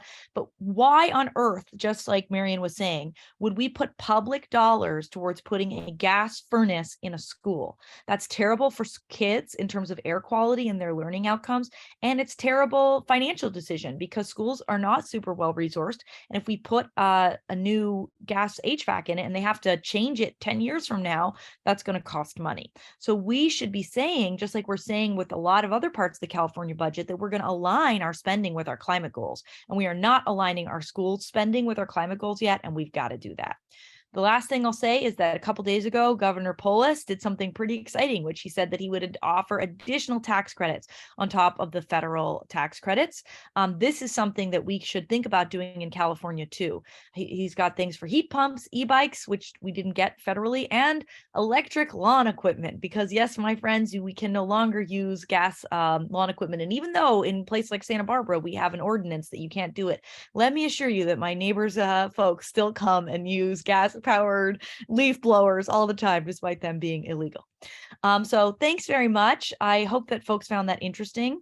And now we're going to have a time to take some questions from the audience. And, I think a common theme and another question that we see here is about equity. You know, these electrification processes can be really difficult. Folks may not have time or resources equally across the income brackets. So how do we make sure that we're not leaving folks behind as we transition from gas to electric? And don't, for example, leave folks on the gas system stuck with a lot of really expensive costs and high bills who are, for example, lower income. So maybe I'll start with Merrian and then turn it over to Le-Quyen. Yeah, hugely important issue. I think the way that we should be approaching it is most of the money should be going to folks who cannot afford this, period. But I think it needs to be a bit more detailed than this. One of the things we find is that you might have an energy efficiency program that could even replace some of the appliances, but these homes might have wiring issues. They might have like roof issues. They might have window issues. They might also have issues with like having an appliance in a place that's not technically legal, like a washer and dryer outside and not inside. And so we've seen programs that are supposed to offer incentives for certain things, but with a set of conditions and without additional funding to fund things like wiring or repairs or health and safety improvements that actually have to go with the money that may be specifically targeted, for example, at energy efficiency. So the types of programs that we need to be thinking about need to be more comprehensive. They need to be flexible so you can fix problems for people that they may not be able to afford to fix so they get access to other money. I think that when we are looking at gas system change, like the infrastructure of the gas system, and we're thinking about investing, like where to go first and who to take off first, it has to be with consent and engagement of those communities. But we should be looking at low-income communities first and spending resources to help them make that transition. Because like you said, Leah, if we just let everyone with money come off the system because they're excited about an induction stove or whatever, like great, but that's going to ultimately, if we don't have the financial resources to back up transition for everyone, that's going to lead to a terribly inequitable situation where gas prices spike for everyone else who's left on the grids, and we can't have those be the most vulnerable people. So yeah, it needs to be like a number one priority, I think, as we look at existing buildings. Le-Quyen, what about you? What are your thoughts here? So I totally agree with everything that Merrian just said. I think other things that are important that we're seeing the state do, though, is we're also seeing for a lot of the programs that we have, requirement, or sometimes it's a requirement. Sometimes the agencies are just doing this, willingly, is saying like they're setting aside a certain percentage of funds to go towards under-resourced communities, which I think is really important, and making sure like those funds benefit them, or when possibly even giving, additional points, or, when they're scoring different applications for ones that benefit under-resourced communities. I think something that I've also noticed is there's been a lot more collaboration between agencies. A lot of our programs can be cross-cutting or can have impacts that we don't anticipate. I think one example is as we think about buildings and like the energy code and what that means for people and costs. There's other agencies in California, like the housing agencies, who are thinking about, they just need homes like built for people, right? There's not enough homes for people. And so they're not thinking about the most efficient home. They're just thinking about how can I get an affordable home for somebody to move into.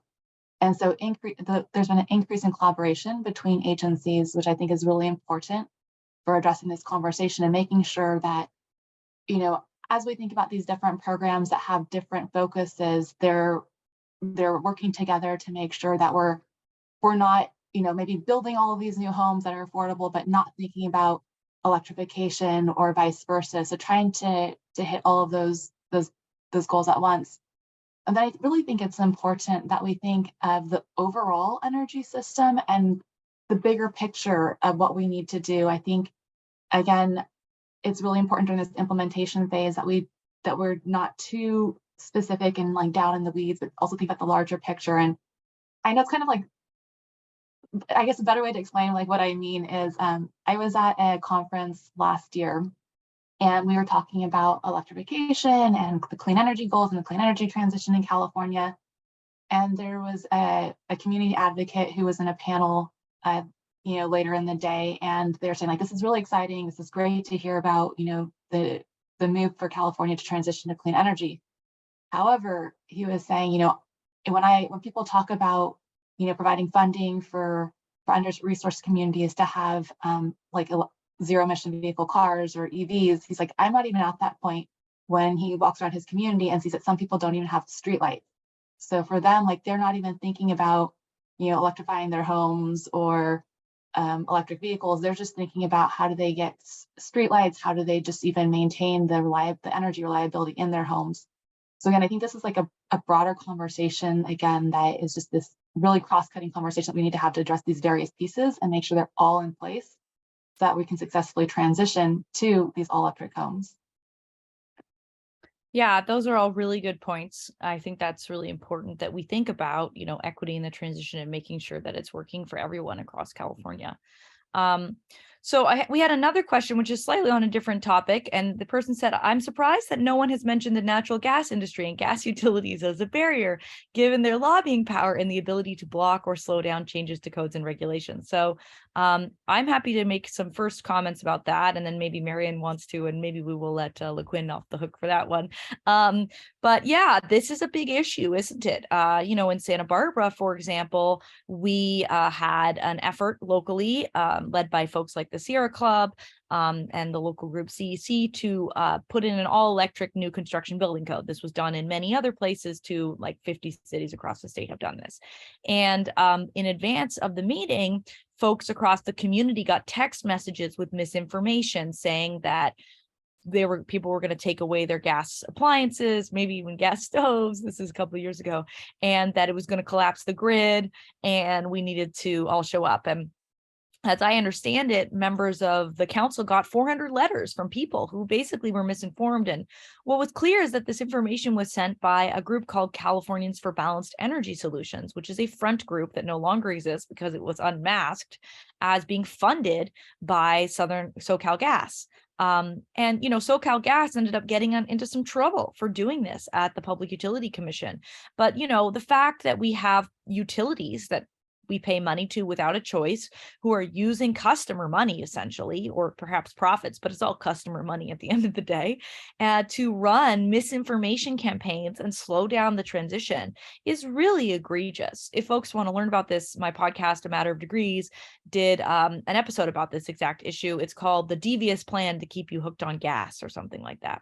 And it's all about this exact issue. So yeah, I do think that gas utilities are a big barrier.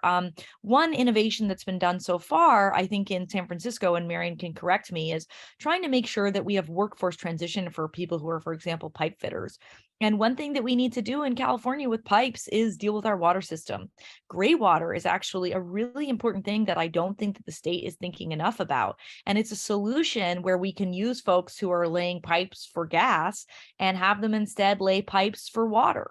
And, maximizing our gray water would be a total win-win. So we need to think about, and that's what they did in San Francisco to try to square the circle here. So I think that we need to be thinking about workforce transition for the workers in these industries, but we also have to be really clear-eyed and I think have a plan to start to wind down the gas industry in California. And we're starting to see that kind of work being done at the Public Utility Commission, where they're, for example, planning, taking communities off of gas and getting rid of this requirement to serve, this requirement that you have to offer gas if somebody wants it. So Merrian, I'd love to hear some thoughts from you about this as well. Yeah, I mean, our state is dominated by gas in terms of where people get their heat from, more than any other state. And so we have this like really hard place that we're starting from. And of course, the embedded interests want to keep things the way they are. So everything that you said, Leah, is spot on. We dealt with that front group for quite a while. Really glad it's gone. One interesting thing, though, that gives me hope, I guess two things that is pretty interesting. One is we always sort of look at like, can we use the example of one utility to show that something's possible for another utility? So one really positive thing is that PG&E has been like showing up in local government saying, like, yes, we support a ban on no new gas in new construction, right? So you have a utility that serves gas, also serves electricity, being like, doesn't make sense to move forward with this. Like, we're not going to be able to serve everyone cost effectively. We keep on adding these new connections and then we start taking them off. Like, we won't have anyone to support the actual system. So another example is PG&E's application most recently to replace a pipeline with electrification at CSU Monterey. Great. Why can't SoCal Gas do this, right? Like there's, like it doesn't, the economics aren't working up north. I don't think they're that much different down south. So they're just, we need to be able to use these opportunities to push change. Another really interesting thing is 5 years ago or so, this conversation at SoCalGas, and in public forums, they were saying it's going to be much less expensive to move to renewable gas. There's like slides I can show you from back then. That was like, look, it's impossible to do this. If you look, they actually put out this clean fuels report, I think last year, and they actually model like a ton of electrification in the residential sector and the commercial building sector. So even SoCalGas, who like that is their main business, they don't also have an electric side. They're starting to see the writing on the wall and trying to reposition themselves. Like, what is our future? It might be much less of WAX and maybe much more of other things, maybe hydrogen or whatever else. But you can see these really interesting changes. And the reason that they are having to pivot and having to move in that way is that the writing is on the wall. Like this is, you know, like I said, 74 cities and counties across the state are passing gas bans. The state is providing funding and support to move in this direction. Once you can't deny it anymore, economic entities like utilities are going to figure out what to do. And at least right now, it's not acceptable to fund front groups and just deny that this progress is there, which is a great step forward. Okay, well, with that, I'd love to sort of turn to closing and get last remarks from Le-Quyen about anything you'd like to leave folks with about California's leadership in this area, and then Merrian can close out. Oh gosh, okay. Well, I mean, I guess I'll just repeat, you know, there's a lot going on in California. You know, both you, Leah, and Merrian alluded to these things that are these larger efforts. And, you know, I feel like in order for us to move forward, there's a couple of things that need to happen. I mean, definitely it's education, making sure people are aware of the different efforts, the things that we're doing, so they can also like fight misinformation and be able to share and like spread the message, right? You know, Leah, you said like, why don't we all educate, you know, our neighbors or whoever and say like, you should do this in your home. So I think that's really important. I also would encourage people just to get involved in the state processes. I mean, there's so much information out there, and a lot of these are really complex issues. And, you know, I think, again, there's different perspectives and different situations. And as we think about electrification, again, one of the things that's really important, I think, is reliability of people's systems, whether it's their home, their car. But if any one of those fails, I feel like that's a setback in terms of trying to bring people along in electrification. So really encourage people to just get involved in the various proceedings, really advocate for the changes that need to take place, and to even just bring additional information into the conversations so that we can make sure like we're considering that as we develop policies. That's very helpful. Yeah, I mean, you know, you can get stuff done in California because as we've seen today, we have amazing people in office and working in our agencies. So, you know, this is a very receptive place. And Merrian is probably the living example of how to get things done in California. So we'll let you close it out, Merrian. Yeah, I agree. We have, I mean, in California, our leadership at all the state agencies and the governor's office is asking how, not why or if. Great position to be in. We've covered a lot of things today. I think one thing I'll just leave, and I know it was highlighted a bit on other panels, is one thing that I'm very excited about is any AC that is being replaced should be a heat pump. And I think we're looking now at like, can this be done through code? Maybe this is going to be a bill. Like, what does this look like? But if folks can email me, I can send you analysis that looks at the fact that for both rooftop units for commercial, especially the smaller ones, as well as for anyone who's replacing like a central AC system, it shouldn't cost very much more. Or it could be about the same to just make it a heat pump. And you could leave your furnace in. That wouldn't be the wisest choice, but you could do that. Or you can avoid replacing your furnace later on. You might have to adjust your ducts in some way, but there's this huge opportunity where like literally there are millions of ACs that are going to be replaced just in the next 5 or so years in residential and commercial.